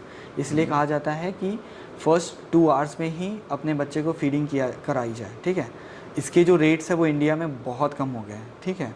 आजकल कहीं पे भी नहीं देखा जा रहा है कि फर्स्ट 2 आवर्स में मेरे ख्याल से जो रेट्स है वो लेस दैन 50% है, ठीक है।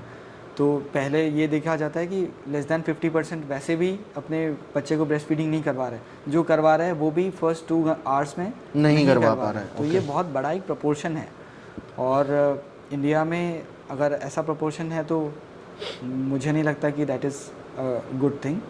तो हम लोग अगर पहले 2 आवर्स में ही अगर ब्रेस्ट फीड प्रमोट नहीं कर पाते हैं तो उसका जो अफेक्ट है वो लॉन्ग टर्म पे भी बुरा पड़ता है, ठीक है।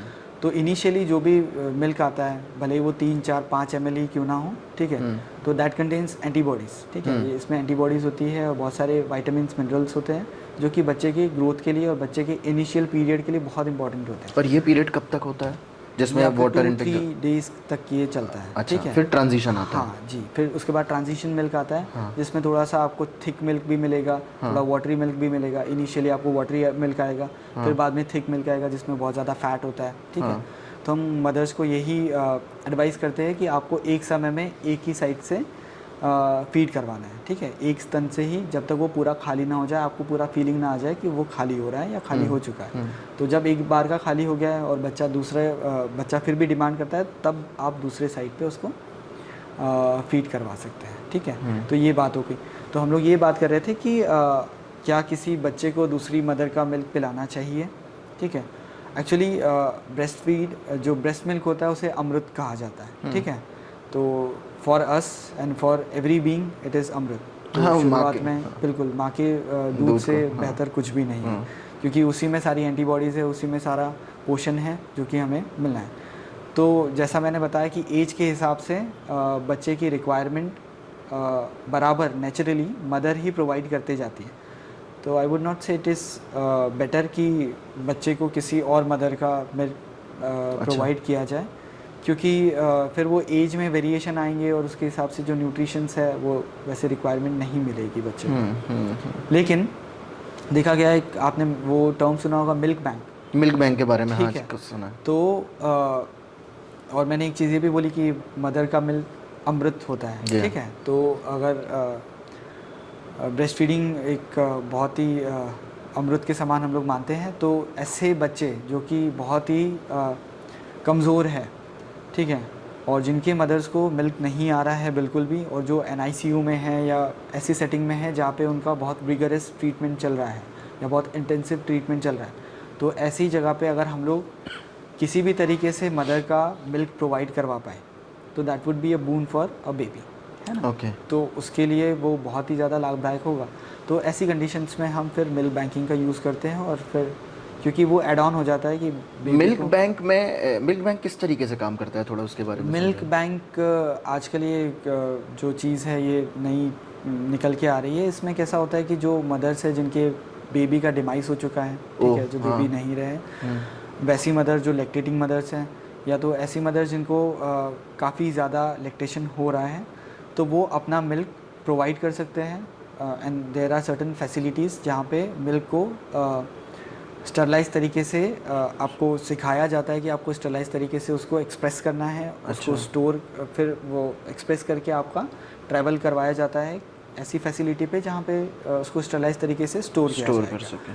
तो स्टोरेज, रिगार्डिंग स्टोरेज, आप अलग अलग तरीके से बच्चे को वो जो मिल्क है उसको रेफ्रिजरेट करके रख सकते हैं, और फिर जिसको भी लगा तो आप उसको प्रोवाइड करवा सकते हैं। तो that is a good thing.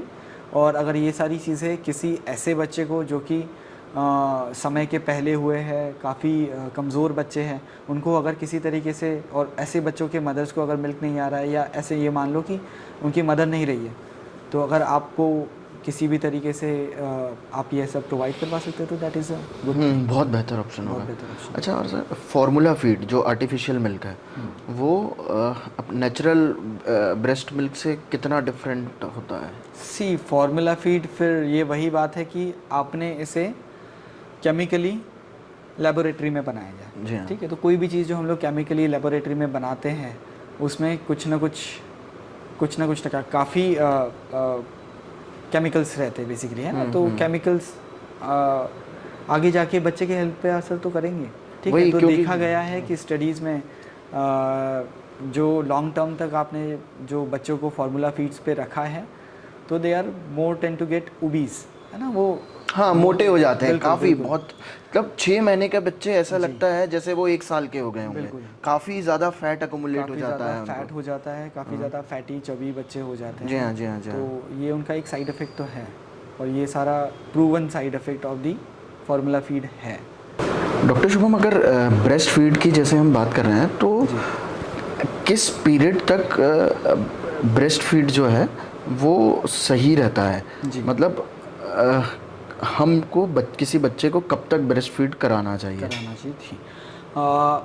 अब ये ब्रेस्ट फीडिंग के टॉपिक को अगर हम लोग छेड़ते हैं तो बेटर रहेगा कि हम लोग एक पूरे बेबी के और एक अर्ली जो इन्फेंट के न्यूट्रिशन की बात कर लेते हैं इस पर, ठीक है। हाँ, तो एक जो न्यूबॉर्न बेबी होता है उसके लिए first and foremost thing is breast feeding, ठीक है। अब जो ब्रेस्ट फीडिंग है that should be exclusively till 6 months, ठीक है। तो इसका मतलब है कि 6 महीने तक बच्चे को सिर्फ और सिर्फ माँ का दूध ही पिलाया जाए, इसमें ऊपर से आपको कुछ भी नहीं देना है, ठीक है। ना आपको पानी देना है, ना कोई चीज़ों की रिक्वायरमेंट है। जो भी मदर का फीड आ रहा है that is more than sufficient for a baby to get healthy, ठीक है। ब्रेस्ट फीड्स में ब्रेस्ट मिल्क में सारी चीज़ें कंपोनेंट्स है, सारे के सारे एंटीबायोटिक्स हैं, सारे न्यूट्रिशंस हैं, सारा कार्बोहाइड्रेट फैट्स है ना, हर चीज़ है जो कि एक बच्चे को छोटे से बड़े करने में लगते हैं। तो जो कैलोरीज और जो न्यूट्रिशन है that is still 5 to 6 months, ठीक है। तो हम लोगों ने एक्सक्लूसिवली इंडिया में 6 साल तक सिर्फ ब्रेस्ट फीडिंग की है। 6 साल के बाद एक चीज़ आती है जिसको कहते हैं हम कॉम्प्लीमेंट्री फीडिंग, ठीक है। 6 महीने के बाद जो चीज़ आती है उसको कहते हैं हम लोग कॉम्प्लीमेंट्री फीडिंग। तो 6 महीने के बाद आपके बच्चे के जो न्यूट्रिशन रिक्वायरमेंट है वो बढ़ जाता है। तो ब्रेस्ट फीडिंग अलोन, जो कि ब्रेस्ट फीडिंग सिर्फ और सिर्फ ब्रेस्ट फीडिंग उस न्यूट्रिशन रिक्वायरमेंट को कंप्लीट नहीं कर पाता है। तो इसी के लिए आपको कॉम्प्लीमेंट्री फीड उसमें ऐड करना पड़ता है। अब ये कॉम्प्लीमेंट्री फीडिंग होती क्या है? ये वो चीज़ें होती है जो कि आपको ब्रेस्ट मिल्क के ऊपर से और देनी है। तो बच्चा जितने बार का ब्रेस्ट फीडिंग कर रहा है, 4-6 टाइम्स जितने भी बार कर रहा है, उसके ऊपर से आपको बच्चे को और न्यूट्रिशन प्रोवाइड करना है। ये तो 6 महीने के बाद 6 महीने के बाद, ठीक है। जैसे उसका अन्नप्राशन होता है, हम लोग 6 महीने के आसपास अन्नप्राशन का, करते हैं। जी हाँ। तो उसके बाद से बच्चे को इंट्रोडक्शन डालना है जो कि नॉर्मल घर में बनी हुई चीज़ होगा, ठीक है। आपको बाहर की चीज़ों के, या जैसे आजकल बहुत सारी चीज़ें, बहुत सारे सीरियल्स आते हैं जो कि आप सेरेलैक जैसे, हाँ, बच्चों को सेरेलैक ही खिलाया जाता है। चीज़ों के हमें ब्रांड के नाम नहीं लेना चाहिए, बट बहुत सारी चीज़ें ऐसी है कि वो बहुत ज़्यादा प्रमोट होती है, हमें टीवी में दिखती है, हम लोग कोशिश करते हैं कि वो ख़रीदे और हम लोग चाहते हैं कि हमारा समय बचे। But it would be better कि हम लोग घर पे बना के ही वो सब चीज़ें दें। पुराने ज़माने में कहता था कि दाल का पानी, चावल का पानी। तो ये सब चीज़ों में एक जो मिथ है कि पानी, तो पानी सिर्फ नहीं देना है क्योंकि पानी में न्यूट्रिशन नहीं है, ठीक है। तो एक्चुअली वो होता है कि पूरी दाल ही देनी है, ठीक है। थोड़ी सी पतली करके, इतनी कि वो चम्मच से, तो आपने चम्मच को टिल्ट किया तो गिरने लगे, इतने कंसिस्टेंसी की कोई भी चीज़ आप बच्चे को पिला सकते हो। इसमें आपका दाल चावल मैश करके हो सकता है, ठीक है। जो भी मैशेबल फ्रूट्स है उसको आप मैश करके मिल्क के साथ दे सकते हो, ठीक है। फ्रूट्स भी दे सकते हैं, बिल्कुल फ्रूट्स दे सकते हो। बॉइल्ड आप बनाना दे सकते हो, बॉइल्ड आप पोटैटो दे सकते हो, ठीक है। बॉइल्ड राइस आप मैश करके दे सकते हो, है ना। तो ये सारी चीज़ें आपको प्रोवाइड करनी है। तो this all comprises of the complementary feeding, जो कि along with the breast feed आपको देनी है। तो ब्रेस्ट मिल्क के साथ आपको, अब बच्चे कैसे है कि आप बच्चों को कुछ खिलाने की कोशिश करोगे तो बच्चे थोड़ा सा मुंह से निकाल देंगे। थोड़ा सा अगर आप कभी बच्चों को देते हो तो बच्चे इधर उधर चीज़ें फेंक देते हैं। अगर आपने कभी कोई पीस ऑफ फ्रूट है या पीस ऑफ वेजिटेबल है, जैसे कि आपके कुकुम्बर होता है, ठीक है, तो आपने वो खिलाने की कोशिश की तो बच्चे फेंकते हैं, कुछ करते हैं। तो ये तो उनकी टेंडेंसी होती है। बट जितना भी उनके टंग को होगा, जितना भी उनको वो सब चीज़ों की आदत पड़ेगी, एक्सपोजर होगा, तो वो सारी चीज़ें फिर आगे जाके हेल्पफुल होगी। बहुत बार ये देखा गया है कि हम लोग बच्चों को बहुत सारे मीठे सीरियल फूड्स पे रखा जाता है। हाँ, बच्चों को अक्सर मीठा ही खिलाया जाता है जी। ताकि उनको तीखा ना लगे या फिर उनको टेस्ट आए। तो ये एक गलत मिथ है कि बच्चों को आपको तीखा नहीं खिलाना चाहिए या मीठा ही खिलाना चाहिए। एक्चुअली अच्छा। आप जिस चीज़ से बच्चों को एक्सपोजर डालते हैं, तो बच्चों की टेंडेंसी उनके अर्ली चाइल्डहुड में या उनके जो लाइफ में है वो ऐसी बन जाती है कि वो चीज़ें वही प्रेफर करते हैं। उनके जो test bud towards the sugar है वो ज़्यादा सेंसिटिव हो जाते हैं। तो वो लोग फिर आगे जाके भी फिर वो ज़्यादा तीखा पसंद नहीं करेंगे और फिर वो मीठे की तरफ ही ज़्यादा ध्यान देंगे। तो हमें ऐसा नहीं करना है। बच्चों को लेस शुगरी डाइट देना है, लेस सॉल्टी डाइट देना है। उनको ना शुगर की ज़रूरत है, ना कि सॉल्ट की ज़रूरत है, ठीक है। जो भी कैलोरीज़ मिलनी है वो हम लोग सारी की सारी सीरियल से प्रोवाइड कर सकते हैं। हमारे पास काफ़ी अच्छे, हम लोग इंडियन कॉन्टिनेंट में रहते हैं, हमारे पास काफ़ी अच्छे सीरियल्स अवेलेबल है। तो हम लोग सीरियल्स के पेस्ट बना के, सीरियल्स के बहुत सारी डिफरेंट चीज़ें, सीरियल्स जैसे आपकी दाल हो गया, जैसे मूंग दाल होती, मैं एक तरीका बताता हूँ। आपका राइस हो गया, मूंग दाल हो गया, आप इनको भिगा के रख दो, ठीक है। ये मान के चलो कि आधा आधा कप आपने भिगा के रख दिया है इसको, ठीक है, अंकुरित होते तक आपने भिगा दिया है, ठीक है। भिगा के फिर आप एक कपड़े में बांध के इनको सुखा लो और फिर इसके बाद मिक्सर में आप इसको ग्राइंड कर लो, ठीक है। ये ग्राइंड करने के बाद आपका जो भी पेस्ट बना है इसमें आप अलग से और काजू बादाम और जितने भी ड्राई फ्रूट्स आप ले सकते हो जिनको आप ड्राई मिक्स कर सकते हैं या ड्राई आप इनका पेस्ट बना सकते हैं, उसको आप एक कंटेनर में अलग से रख दो या तो इसी के साथ मिक्स कर दो और इसको एक एयर टाइट कंटेनर में डाल के आप इसी को हर दिन 2 या 3 स्कूप या 2 या 3 चम्मच लो, बॉइल वाटर के साथ मिलाओ। इसमें अलग से आपको मिल्क देने की भी ज़रूरत नहीं है। इसमें जो न्यूट्रिशन है that is more than sufficient for a baby. तो बच्चा कितने बार खाएगा? 3, 4, 5 बार खाएगा। कितना चम्मच खाता है? 2 या 3 चम्मच खाता है, ठीक है। ऐसे ज़्यादा भी अगर एक्सेप्ट करे तो बहुत अच्छी बात है, but this is a very nutritional food. बच्चे को आज तक ये पता ही नहीं है कि मीठा क्या है, तीखा क्या है, क्योंकि बच्चा सिर्फ और सिर्फ ब्रेस्ट फीडिंग पे था, तो उसके टेस्ट बस्ट को बिल्कुल पता नहीं है कि मीठा क्या दिखा। आप उसको जो भी प्रोवाइड करोगे, उसकी हंगर तो है, अपार्ट फ्रॉम ब्रेस्ट फीडिंग उसको आज भी ज़रूरत तो पड़ ही रही है। तो अगर आप ये सब चीज़ें प्रोवाइड कर सकते हो तो that would be very beneficial for a child. तो वो सारी चीज़ें फिर न्यूट्रिशन में ऐड ऑन करती है। बहुत बार ये देखा गया है कि बहुत पेरेंट्स सिर्फ और सिर्फ ब्रेस्ट फीडिंग ही करवाते रहते हैं। फिर ये सब चीज़ों के बाद क्या होता है कि बच्चा ब्रेस्ट फीडिंग तो करता है, he looks to be chubby, बहुत ज़्यादा चबी भी दिखता है, बट उसमें सारे के सारे न्यूट्रिएंट्स की डेफिशिएंसी होने लगती है, क्योंकि आपके बॉडी को न्यूट्रिशन 6 महीने के बाद तो लगेगा ही ना। बट अगर आप वो प्रोवाइड नहीं कर पाएंगे जो कि एसेंशियल न्यूट्रिशन से, जो कि सिर्फ ब्रेस्ट फीडिंग से नहीं मिल रहा, तो अगर आप वो प्रोवाइड नहीं कर रहे हैं तो बच्चा न्यूट्रिशनल डेफिशिएंसी में जाता है। बहुत बार बच्चे एनीमिक होते हैं, है ना, बहुत सारी डिसीजेस होती है जो कि सिर्फ और सिर्फ exclusively breast feeding for a long term रखने के कारण होती है। अच्छा, ब्रेस्ट फीडिंग को स्टॉप कब करना चाहिए? हाँ, और आपका एक क्वेश्चन ये था कि ब्रेस्ट फीडिंग कब तक चलनी चाहिए। तो ब्रेस्ट फीडिंग आप 1.5 से 2 साल तक कंटिन्यू रख सकते हैं, ठीक है, लेकिन अलॉन्ग विद दैट आपको दूसरी चीज़ों पे एक्सपोजर करना है, ठीक है। तो ब्रेस्ट फीडिंग शुड बी कि बच्चे को 2 या 3 बार, जैसे जैसे आप है तो आप फ्रिक्वेंसी उसकी कम कर सकते हो। तो इनिशियली जैसे 6 to 10 टाइम्स लग रही थी ब्रेस्ट फीडिंग से, ठीक है, उसके बाद 5 to 6 टाइम्स हो गई, उसके बाद आप और कम कर, क्योंकि आप जितना ज़्यादा introduction of the other food डालोगे बच्चे के लाइफ में, उतना ज़्यादा ब्रेस्ट फीडिंग की फ्रिक्वेंसी कम होती जाएगी। बहुत बार ये होता है कि बच्चों को सिर्फ सोते समय या बच्चों को सिर्फ जागते समय ब्रेस्ट फीडिंग की ज़रूरत पड़ती है। धीरे धीरे फिर आप बच्चे को उसकी भी फ्रिक्वेंसी आप कम कर सकते हो और फिर धीरे से स्टॉप कर सकते हो। तो 1.5 से 2 साल में मेरे ख्याल से ब्रेस्ट फीडिंग स्टॉप हो जाना चाहिए, और तब तक बच्चे को बहुत अच्छा होम बेस्ड होम फूड पे ही रखना इज़ अ गुड चॉइस। अच्छा, अभी बहुत कॉमनली न्यूट्रिशन डिफिशियंसी क्या है बच्चों में, छोटे बच्चों में, और इसको हम प्रिवेंट कैसे कर सकते हैं? हम पीडियाट्रिक्स की बात करें तो पीडियाट्रिक्स में बहुत बड़ा एक स्पेक्ट्रम आता है, जैसे कि हमने पहले भी बात की है। तो इसमें जैसे न्यूबॉर्न से लेके एडोलेसेंट तक काफ़ी बड़ा एक स्पेक्ट्रम। एडोलेसेंट मतलब किस एज तक? मतलब जो आपके 18 साल तक के बच्चे हो जाते हैं। अच्छा। 18 साल के ऊपर आपके एडल्ट आ जाते हैं। तो 18 साल के नीचे जो है एडोलेसेंट है। तो अब एक बार बात कर लेंगे तो पहले न्यूबॉर्न्स आते हैं आपके, तो न्यूबॉर्न पीरियड आपका चलता है 6 मंथ्स तक, ठीक है। उसके बाद आपका इन्फेंट पीरियड आता है, ठीक है। तो इन्फेंट पीरियड आपका 1 ईयर तक चलता है, ठीक है। न्यूबॉर्न्स बेसिकली 2 मंथ्स तक होता है। 2 मंथ्स से लेके 1 ईयर तक आपका इन्फेंट पीरियड चलता है। इन्फेंट मतलब जो 1 साल तक के बच्चे रहते हैं, ठीक है।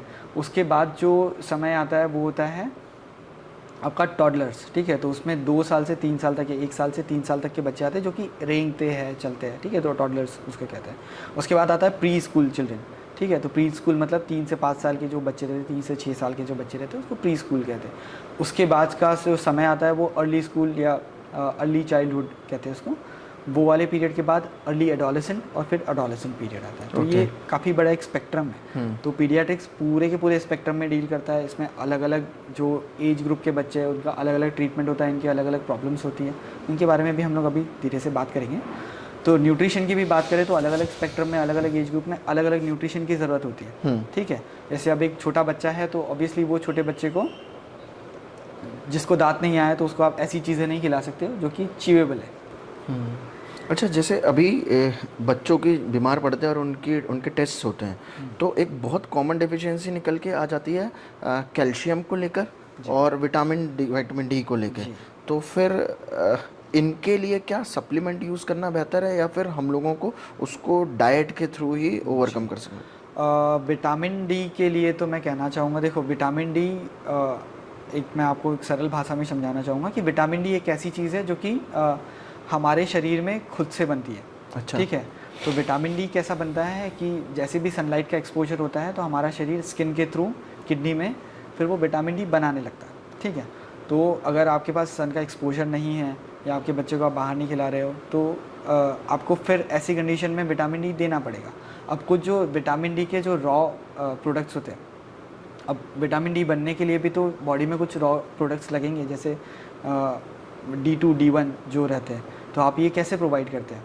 एक्चुअली ये प्रोवाइड करने के लिए आपके पास कुछ ही डाइटरी सप्लीमेंट्स हैं, जैसे मिल्क और मिल्क प्रोडक्ट्स जो होते हैं उसमें विटामिन डी का अबंडेंस देखा गया है। कुछ ऐसे फिशेस होते हैं, ठीक है, जैसे सैल्मन फिश होते हैं, उसमें विटामिन डी ज़्यादा मिलता है।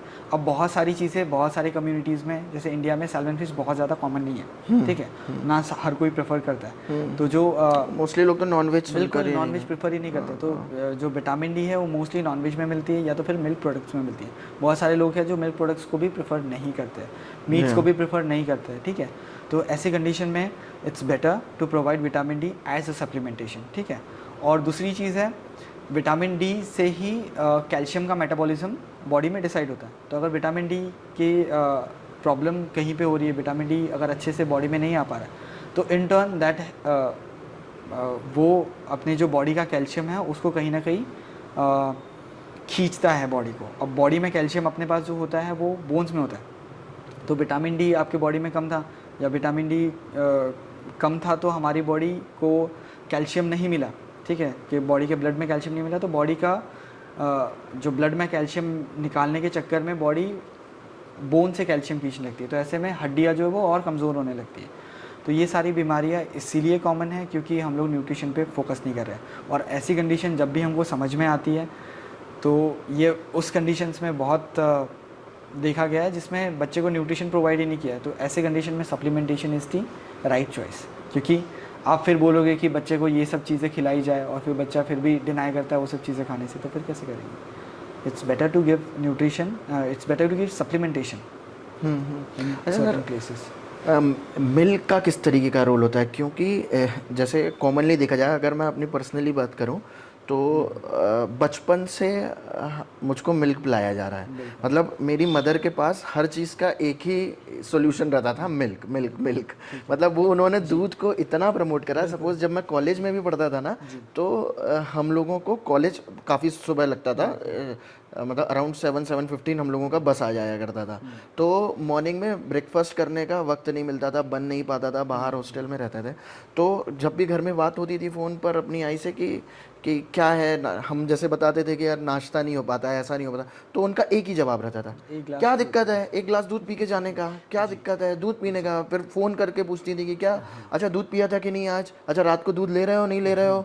तो वो हर चीज़ को मिल्क मिल्क मिल्क मिल्क से, तो ये एक कॉमनली एक बहुत तरीके से जो हमारी फैमिलीज़ में जो कहते हैं वो कहते हैं milk is considered a complete diet. हाँ, कंप्लीट फूड, कंप्लीट डाइट। हमारे पेरेंट्स हमें यही बताते आ रहे हैं, ठीक है। तो दूध है वंडरफुल, पी सकते हैं रोज़ ग्लास फुल। जी। तो इस चीज़ पे मैं थोड़ा सा प्रकाश डालना चाह रहा हूँ। तो ऐसा है कि एक्चुअली मिल्क एक सर्टन अमाउंट में अगर दिया जाए, हम लोग बात करें काउज मिल्क बफेलोज मिल्क की, ठीक है, काउ मिल्क बफेलो मिल्क, तो एक सर्टन क्वांटिटी में कोई भी चीज़ अगर प्रोवाइड की जाए तो that is beneficial for us. लेकिन अगर वही चीज़ हम सिर्फ और सिर्फ मिल्क ही पिला रहे हैं किसी बेबी को, ठीक है, तो जो कॉम्प्लीमेंट्री एज वाली कॉम्प्लीमेंट्री फीड वाली एज थी जो हम लोग कह रहे थे 6 मंथ से लेके 1 ईयर तक, जिसमें अपने को मदर्स मिल्क के साथ कॉम्प्लीमेंट्री फीड भी ऐड करनी थी। तो बहुत बार क्या होती है, मदर्स अपना मिल्क तो पिलाती है, इसमें इंट्रोडक्शन डालती है काउ मिल्क का, हाँ। ठीक है। अब क्या होता है कि देखो इट्स काउज मिल्क, ठीक है, तो it is meant for cows only, ठीक है। तो अब ये चीज़ थोड़ी सी कम्युनिटी में प्रॉब्लम करेगी क्योंकि कोई नहीं चाहते कि मिल्क के बारे में कुछ गलत बोले। बट हाँ, excess of cow milk causes a lots of thing. क्या होता है कि हम लोग अगर बहुत ज़्यादा काउ मिल्क पिलाते हैं किसी बच्चे को तो इसमें देखा गया है कि आयरन डिफिशिएंसी एनीमिया बहुत ज़्यादा होता है, ठीक है, क्योंकि काउ में कुछ ऐसे फैक्टर्स होते हैं जो कि आयरन एब्जॉर्प्शन रोकते हैं। तो अगर आप बार बार उसको सिर्फ गाय का दूध ही पिला रहे हो तो वो जो गैस्ट्रिक एब्जॉर्प्शन होता है, intestinal absorption of the iron होता है, वो हैम्पर कर जाता है। तो आपको आयरन डिफिशिएंसी एनीमिया होना ही होना है। दूसरी चीज़ होती है, it is not easily digestible. मैंने बताया कि cow milk is just for cows, ठीक है। बच्चा आपका छोटा ही है वो जैसे तैसे बस मदर का मिल्क पचा पा रहा था अभी तक, ठीक है। अभी आपने इंट्रोडक्शन दूसरे सीरियल्स का डाला ही है, अब वो कैसे पचाएगा, क्या पचाएगा, वो आपको विद टाइम दिखेगा। अगर आप काऊ मिल्क पे ज़्यादा फोकस करते हो तो ऑब्वियसली इट इज़ उसमें काफ़ी कंपोनेंट्स है जो कि राइट क्वांटिटी में नहीं होते। तो ऐसे में अगर मिल्क पचता नहीं है तो दैट कॉजेज कॉन्स्टिपेशन। तो अच्छा, और बफेलो का मिल्क भी वही सेम काऊ बफेलो? सेम चीज़ है, बहुत ज़्यादा डिफरेंस नहीं है इसमें। प्रोटीन का डिफरेंस है, काऊ के मिल्क में बहुत ज़्यादा प्रोटीन होता है, बच्चे की बॉडी इतना ज़्यादा प्रोटीन नहीं झेल पाती है, ठीक है। तो वो जो कंपोनेंट्स होते हैं काऊ मिल्क के, दैट कॉजेज कॉन्स्टिपेशन। अब कॉन्स्टिपेशन जो होता है अब मतलब मैं अपने क्लिनिक में हमेशा देखता हूँ कि हमारे पास अगर 10 बच्चे 1 साल के आ रहे हैं तो उसमें से 3 बच्चे हमेशा ये लेके आएंगे कि हमारे बच्चे को हार्ड स्टूल हो रहे हैं, हमारा बच्चा 2 से 3 में एक बार करता है, हमारा बच्चा बहुत टाइट स्टूल करने की कोशिश करता है, कभी कभी तो खून भी आ जाता है। तो दैट इज़, आप जब उनसे रिवर्स क्वेश्चन करो कि क्या पिलाते हो, गाय का दूध पिलाते हो, तो वो कहेंगे हाँ हम गाय का दूध पिलाते हैं। कितना पिलाते हो? तो वो क्वांटिटी जो बताएंगे दैट इज़ शॉकिंग। वो कहते हैं हाँ आधा लीटर 1.25 लीटर पिला देते हैं पर डे।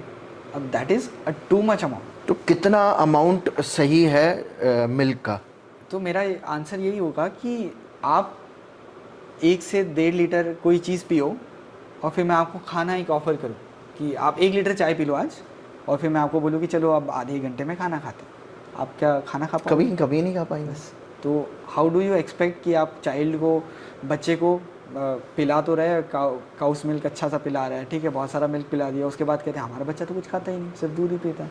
तो आपको कहीं ना कहीं से वो कट डाउन करना पड़ेगा। एंड अमाउंट की बात करें तो जितना कम हो सके बेहतर है। सुबह शाम अगर आपने एक कप भी दे दिया तो दैट इज एक कप दैट इज सफिशिएंट। लेकिन उसके साथ आपको दूसरी न्यूट्रिशन पे भी फोकस करना है, ठीक है। काऊ मिल्क पिला रहे हो, पानी भी अच्छे से दो, हाइड्रेशन अच्छा मेंटेन करो, एक बैलेंस डाइट दो। बैलेंस डाइट क्या होती है कि जैसे हमारी आईपी सजेस्ट करती है कि उसमें आपके 4 पोर्शंस होना चाहिए, ठीक है। उसमें 1 पोर्शन आपका फ्रूट्स का होना चाहिए, ठीक है। It should B colourful. ये सारी बैलेंस डाइट होना चाहिए। तो आपका उसमें फ्रूट्स इंक्लूड होने चाहिए, ठीक है, सीरियल्स इंक्लूड होने चाहिए, और ये सारी चीज़ें के साथ आप फिर सप्लीमेंट कर सकते हो बच्चे। ओके, एक मैं आपको साथ एक स्टोरी शेयर करता हूँ मेरे एक फ्रेंड की जी। उसके साथ क्या हुआ था कि उसको हमेशा प्रॉब्लम रहता था, मतलब डायरिया रहता था, उसकी गट हेल्थ को लेकर वो बहुत परेशान था, बचपन से ही वो परेशान रहा है। हाँ, और उसने बहुत सारे ट्रीटमेंट्स कराए, रेमेडीज़ उसने लोकल लेकर देखी कि इंटरमिटेंट फास्टिंग पर वो गए। कई बार ऐसा भूखा रहा है, फास्टिंग पे बहुत ज़्यादा जोर दिया, वाटर इनटेक बढ़ा लिया, एक्सरसाइज, जिमिंग, उसने मतलब सारे जितने भी वो जतन कर सकता था उस बंदे ने उतने सारे जतन करे। तो लेकिन अभी एट द एज ऑफ 35-36 उसे ये पता चला कि वो उसकी बॉडी जो है वो लैक्टोस इंटॉलरेंट है। हाँ, लैक्टोस इंटॉलरेंट है, और उसके कारण ही उसको ये सब, उसकी गट हेल्थ से रिलेटेड उसके सारे इश्यूज होते थे। उसने जीन टेस्ट कराया तब उसको पता चला कि मेरे साथ ये प्रॉब्लम है। तो उसके बाद जब जैसे ही उसने मिल्क और मिल्क प्रोडक्ट्स खाना बंद किया तो ही इज़ परफेक्टली फाइन 1 हफ्ते में, मतलब उसकी सालों की बीमारी। तो ये हम पता कैसे चल, जैसे बच्चों को भी ये चीज़ बहुत कॉमन है ना, दस्त होना, डायरिया में होना, ये पेट खराब होना, पेट का दर्द देना, बड़ों को भी होता है। तो लेकिन हम पता कैसे करेंगे कि ये बच्चा जो है ये लैक्टोज इंटॉलरेंट है? ठीक है, ये चीज़ें कैसी होती है, जो आपके पास एक सर्टन एज ग्रुप पे वो बच्चा बार बार दिखाने आएगा with the complaint of loose stools, हाँ, ठीक है। और फिर आप जब आपसे उससे क्वेश्चन बैक करेंगे कि आप इसको क्या पिलाते हो, तो इसमें आपको ये वाली चीज़ें बहुत प्रीडोमिनेंटली समझ में आएगी कि वो बहुत ज़्यादा मिल्क दे रहे हैं, और वो भी जो मिल्क है वो काउज मिल्क है, ठीक है। तो आपको ऐसे पेरेंट्स को ये सब चीज़ें समझाना है कि आप बच्चे को अभी काऊ मिल्क को 7 to 14 डेज़ को दे के मत देखो, उसके बाद अपन लोग चीज़ें करते हैं। दूसरी चीज़ होती है लैक्टोज इंटॉलरेंस, तब भी डेवलप होता है जब बच्चे बहुत ज़्यादा एक्सेसिव स्टूल्स करते हैं, ठीक है। तो 1 से 1.5 साल के बच्चों को 1 से 2 बार तो कम से कम गैस्ट्रोएंटराइटिस होता ही है, ठीक है। हाँ। तो ऐसी कंडीशन में क्या होता है, जो हमारे लार्ज इंटेस्टाइन से वहाँ से बहुत ज़्यादा स्टूल्स निकलने शुरू होते हैं, और लार्ज इंटेस्टाइन में ही एक लैक्टेज करके एंजाइम होता है जो कि लैक्टोज को डाइजेस्ट करता है। तो बहुत ज़्यादा फ्रिक्वेंसी होने के कारण वो एंजाइम्स धीरे धीरे निकलने लगते हैं, तो बॉडी की दूध को पचाने की शक्ति in the time of diarrhoea कम होती है। तो इट इज़ वेल एडवाइज्ड कि जब भी डायरिया हो रहा हो तो आपको काऊ मिल्क को अवॉइड ही करना है। क्योंकि अगर आप नहीं अवॉइड करोगे तो वो फिर से वो वाली सिक्वली करेगा और वो डायरिया करेगा, ठीक है। तो लैक्टोज इंटॉलरेंस तो फिर धीरे धीरे आपको फिर पता चलता है कि आपको हाँ, किस चीज़ से बच्चे को नुकसान है, क्लूज मिलते जाते हैं। और lactose basically depends upon the, it is based upon the cow's milk only, है ना। तो आपको जैसे भी मिल्क और मिल्क प्रोडक्ट आप लेंगे तो आपको 1 से 2 दिन में ब्लॉटिंग शुरू हो जाएगी, ठीक है। आपको जैसे अपचन जो कहते हैं, पेट में दर्द, ब्लॉटिंग, ठीक है, गैसी स्टूल्स, ये सब शुरू हो जाएंगे। ओके सर, अभी ये अगला जो हमारा सेक्शन है वो मतलब मेरे लिए पर्सनली बहुत इम्पोर्टेंट है, क्योंकि मेरा भी बच्चा है, वो 9 साल का है। तो कुछ प्रॉब्लम्स ऐसी है, कुछ इश्यूज ऐसे हैं, उसको प्रॉब्लम्स तो नहीं कहेंगे, कि जो कि जिसको लेकर मैं और मेरी वाइफ भी बहुत ज़्यादा कंसर्न रहते हैं। जैसे सबसे पहले हम बात करते हैं हेल्थ ड्रिंक्स के ऊपर। तो हेल्थ ड्रिंक्स का बहुत ज़्यादा इनकी पब्लिसिटी होती है, हॉर्लिक्स, बूस्ट, कॉम्प्लान, बॉर्नवीटा, इतनी सारी चीज़ें होती हैं, ये हमने भी पिया है। तो ये प्रमोट इस तरीके से होती हैं कि ये कि जैसे कॉम्प्लान पीने से हाइट बढ़ जाएगी, और हमारे बड़े बड़े सेलिब्रिटी प्रमोट करते हैं कि boost is the secret of my energy, है ना। सचिन बोल रहे हैं, धोनी बोल रहे हैं कि यार ये मेरी एनर्जी का सीक्रेट है। कॉम्प्लान बोल रहा है कि इसको पियेंगे तो हाइट बढ़ेगी। हॉर्लिक्स बोल रहे हैं कि मतलब हॉर्लिक्स का एक ऐड आता था, ज़रा सी उम्र और 4-4 किलो के बस्ते, बच्चे स्कूल में भारी बैग लेके जा रहे हैं, है ना, इतना भारी बैग है, कैसे वजन उठाएंगे, तो कैसे उठाएंगे, हॉर्लिक्स पियेंगे तो इन्हें न्यूट्रिशियंस की शक्ति मिलेगी, तब ये वजन उठाएंगे। तो ऐसा ना एक पूरा का पूरा एक वातावरण बन गया है कि हमको यही लगता है कि अगर बच्चों को ये सारी चीज़ें नहीं मिलेंगी, हेल्थ ड्रिंक्स नहीं मिलेंगे, तो फिर वो बच्चे डिफिशिएंट रह जाएंगे। और वो फिर एक बार बच्चों को उसकी आदत लग जाती है तो फिर उसके बिना वो उनका फूड जो है वो कंप्लीट ही नहीं होता। इनफैक्ट कई बच्चे तो इस तरीके से हो गए हैं कि वो बॉर्नवीटा, हॉर्लिक्स जो है वो मिल्क के साथ भी नहीं लेते, वो उसको डायरेक्ट चम्मच से लेकर ले लेते हैं। तो हालांकि जैसे हम जब उनके इंग्रेडिएंट्स में पढ़ते हैं तो उसमें शुगर का क्वांटिटी बहुत ज़्यादा होता है। तो क्या हेल्थ ड्रिंक्स हमारे बच्चों के लिए सेफ़ है? क्या उनको फ़ायदा पहुंच रहा है? पहली बात तो है कि इनको हेल्थ ड्रिंक बोलना बहुत ही अच्छी चीज़ नहीं होगी, ठीक है, क्योंकि they have very subtle effect on health. बहुत ऐसा बहुत ज़्यादा प्रभाव नहीं डालते हैं, प्रभाव नहीं है उसका हेल्थ पे, ठीक है। दे माइट बी प्रोवाइडिंग, जैसे कि वो एडवर्टाइज करते हैं कि वो DHA प्रोवाइड करते हैं, माइक्रो विटामिन प्रोवाइड करते हैं, ठीक है, माइक्रो न्यूट्रिएंट्स प्रोवाइड करते हैं। ऑब्वियसली उसमें थोड़ा सा सर्टेन अमाउंट माइक्रो न्यूट्रिएंट्स का ज़रूर होगा, बट ये हम लोग हमारे होममेड बेस्ड डाइट से भी तो दे सकते हैं, समझ रहे हैं। जितनी क्वांटिटी आपको उस चीज़ से मिल रही है, उससे बहुत ज़्यादा क्वांटिटी आपको 2 से 3 बार की फीडिंग पे मिल जाएगी, खाने पे मिल जाएगी, ठीक है। तो रेदर दैन प्रोवाइडिंग जस्ट कि आप दिन भर में एक बार 1 ग्लास में 1 चम्मच मिला के दे रहे हैं, तो उससे आपका बच्चा बहुत ज़्यादा उसके न्यूट्रिशन डेफिशिएंसीज कवर हो जाएगी। तो ऐसा कुछ नहीं है, या बहुत ज़्यादा स्ट्रांग हो जाएगा, ऐसा भी just a marketing strategy and it's just they want to promote कि इससे ऐसा ऐसा होता है। हाइट की बात करते हैं, जैसे बहुत सारे ब्रांड्स हैं जो कि हाइट के लिए बताते हैं कि इसको पियोगे तो हाइट बढ़ जाएगी, इसको पियोगे तो एनर्जी बढ़ जाएगी। ऐसा कुछ भी नहीं है। एनर्जी के नाम पे उसमें सिर्फ और सिर्फ शुगर होती है, ठीक है।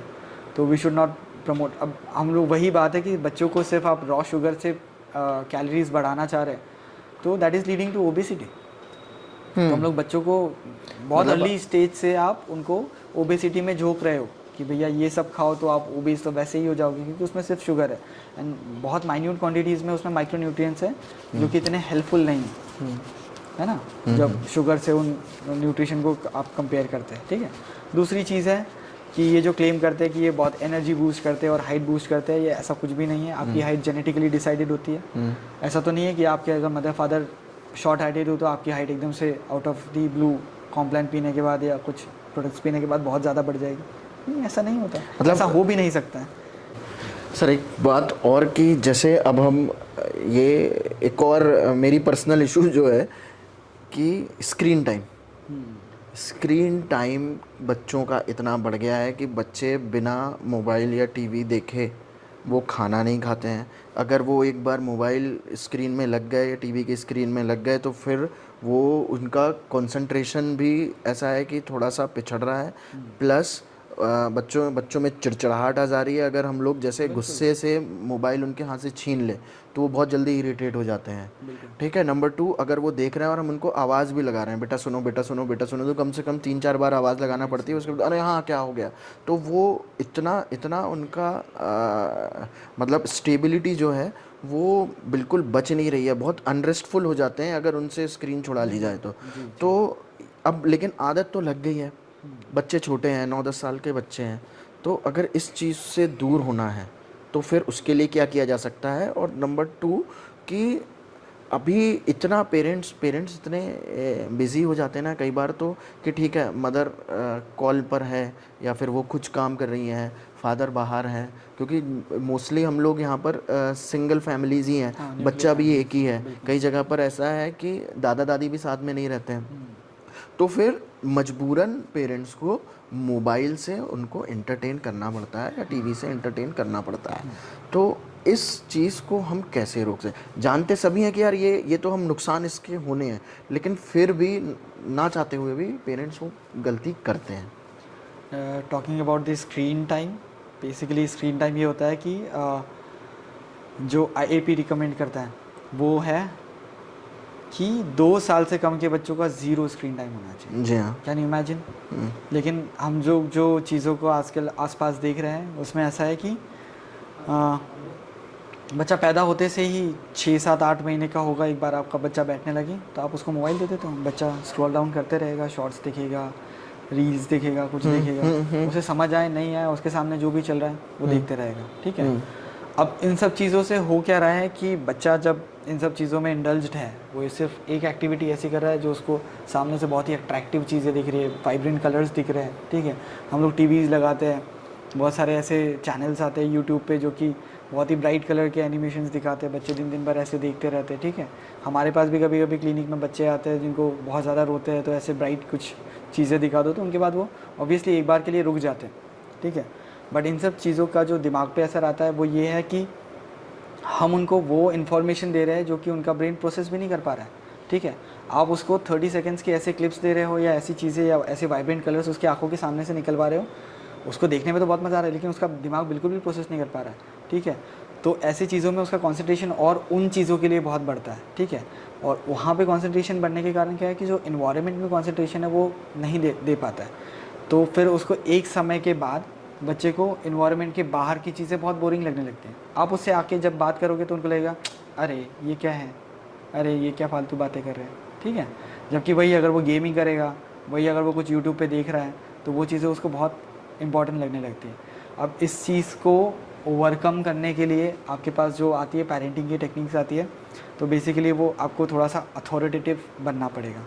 अब अथॉरिटेटिव पेरेंटिंग क्या होती है कि इसमें आपको कुछ इम्प्लीकेशंस बच्चे पे लगाना पड़ेगा और आपको सारी चीज़ें कैलकुलेटिव रखनी है। बेसिकली एक डिसिप्लिन्ड बिहेवियर आपको बताना पड़ेगा। इसमें थोड़ा अथॉरिटेटिव होना रहेगा, थोड़ा सा डांटना, पनिश करना, ऐसा पनिश ऐसे तो नहीं, बट आपको बच्चों को ऑन अ गुड वे सिखाना है कि कौन सी चीज़ें का कितना समय देना है। ठीक है। कौन सी चीज़ें उसको आगे जाके हेल्थ में नुकसान कर सकती है। ठीक है। और कौन सी चीज़ें उसके लिए बेनिफिशियल नहीं है।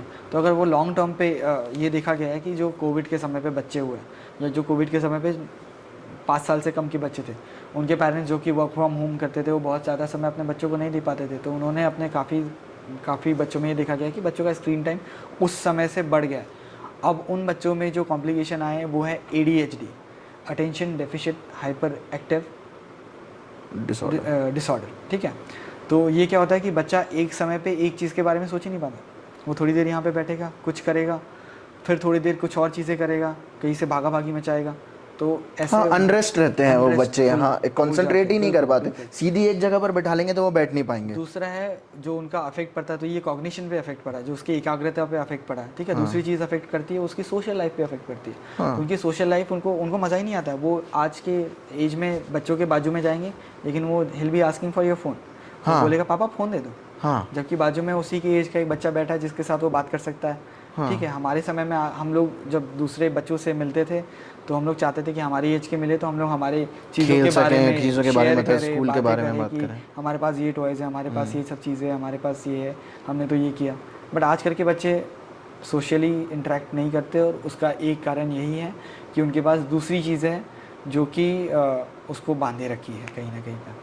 तो yes, screen time is not good for child, और उनके ब्रेन के लिए बिल्कुल भी अच्छी चीज़ नहीं है। 5 साल का जो उनका दिमाग है वो सिर्फ एनवायरनमेंट को लेकर बढ़ना चाहिए, और कहीं ना कहीं पे ये बैड पेरेंटिंग है अगर आप बच्चों को स्क्रीन टाइम बढ़ा के देते हो। तो 2 साल से लेके 5 साल तक जो स्क्रीन टाइम अलाउड है maximum is for 2 hours for 24 hours, मतलब 24 आवर्स में आपको 2 घंटे तक स्क्रीन टाइम करवा सकते हो मिनिमम ना मैक्सिमम। ओके। इससे कम ही करवानी है, और तो दिस इज़ द थिंग। अच्छा, और सर वैक्सीनेशन पर जैसे हम बात करेंगे तो वैक्सीनेशन पे अभी गवर्नमेंट का बहुत प्राइम फोकस है। मतलब हमारे आंगनवाड़ी कार्यकर्ता घर घर आते हैं और वो मतलब चार्टिंग के साथ कि वैक्सीनेशन हुआ है, प्रॉपर हुआ है, नहीं हुआ है। तो जैसे जो गवर्नमेंट जिन वैक्सीन्स को प्रमोट कर रही हैं, जो कॉमनली यूज्ड वैक्सीन्स हैं, उसके अलावा अगर जैसे हम हमारे पीडियाट्रिशियन के पास जाते हैं तो वो उसके अलावा भी हमें कुछ वैक्सीन्स हैं जो कि रिकमेंड करते हैं कि यार ये वैक्सीन्स आप और लगा लो एडिशनली, ठीक है। तो और वो वैक्सीन्स तो काफ़ी जो बाहर से लगते हैं वो काफ़ी महंगे भी होते हैं। तो अगर लेकिन मेरा आपसे ये पूछना है कि हमें जो गवर्नमेंट के कार्ड में जो प्रिस्क्राइब्ड वैक्सीन्स हैं अगर सिर्फ वही लगाएं तो हमारा काम चल सकता है, या फिर क्या ये सिर्फ अगर कोई दूसरे डॉक्टर्स हमें बता रहे हैं कि आपको एडिशनल ये दूसरे वैक्सीन्स लेने चाहिए, तो क्या सिर्फ और सिर्फ ये एक बिजनेस मॉडल है या फिर ये बच्चों के बेहतरी के लिए ज़रूरी है? मैं वैक्सीन्स पे बताता हूँ कि ऐसा है कि वैक्सीन्स में देखा जाए तो it is for the preventable, जो वैक्सीन प्रिवेंटेबल डिसीज़ेस होते हैं हमारे ना, उनके लिए वैक्सीन्स लगती है। अब जो वैक्सीन प्रिवेंटेबल डिसीज़ है मतलब आपने कुछ वैक्सीन्स लगा ली तो आपके पास उस चीज़ की इम्यूनिटी है, ठीक है। तो वेदर और नॉट वो डिसीज़, पहली बात तो है कि होने के चांसेस बहुत कम रहेंगे, और इन केस अगर होते भी हैं तो उसकी जो सीवियरिटी रहेगी वो काफ़ी कम रहेगी। स्टडीज़ में यही देखा गया है कि जिनको वैक्सीन्स लगी है और जिनको वैक्सीन्स नहीं लगी है तो उसमें अगर वो डिसीज़ होता है तो उनकी जो सीवियरिटी होती है, हम लोगों ने कोविड में भी देखा है कि कोविड की वैक्सीन लगने के बाद भी कोविड होता है, बट उसकी जो सीवियरिटी है वो into the community is very low जिन्होंने वैक्सीन लगाई है, ठीक है।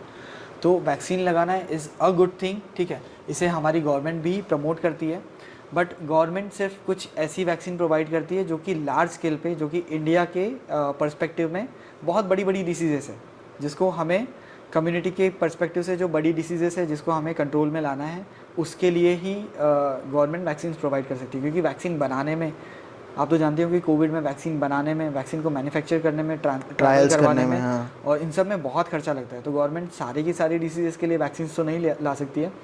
तो इसमें रोल आते हैं जो आपकी प्राइवेट कंपनीज़ कुछ हैं, तो वो कुछ वैक्सीन्स जो और भी वैक्सीन प्रिवेंटेबल डिसीज़ है apart from the national immunisation schedule, जो हमारा गवर्नमेंट वाला जो नेशनल इम्यूनाइजेशन शेड्यूल है वो तो आपको लगाना ही लगाना है।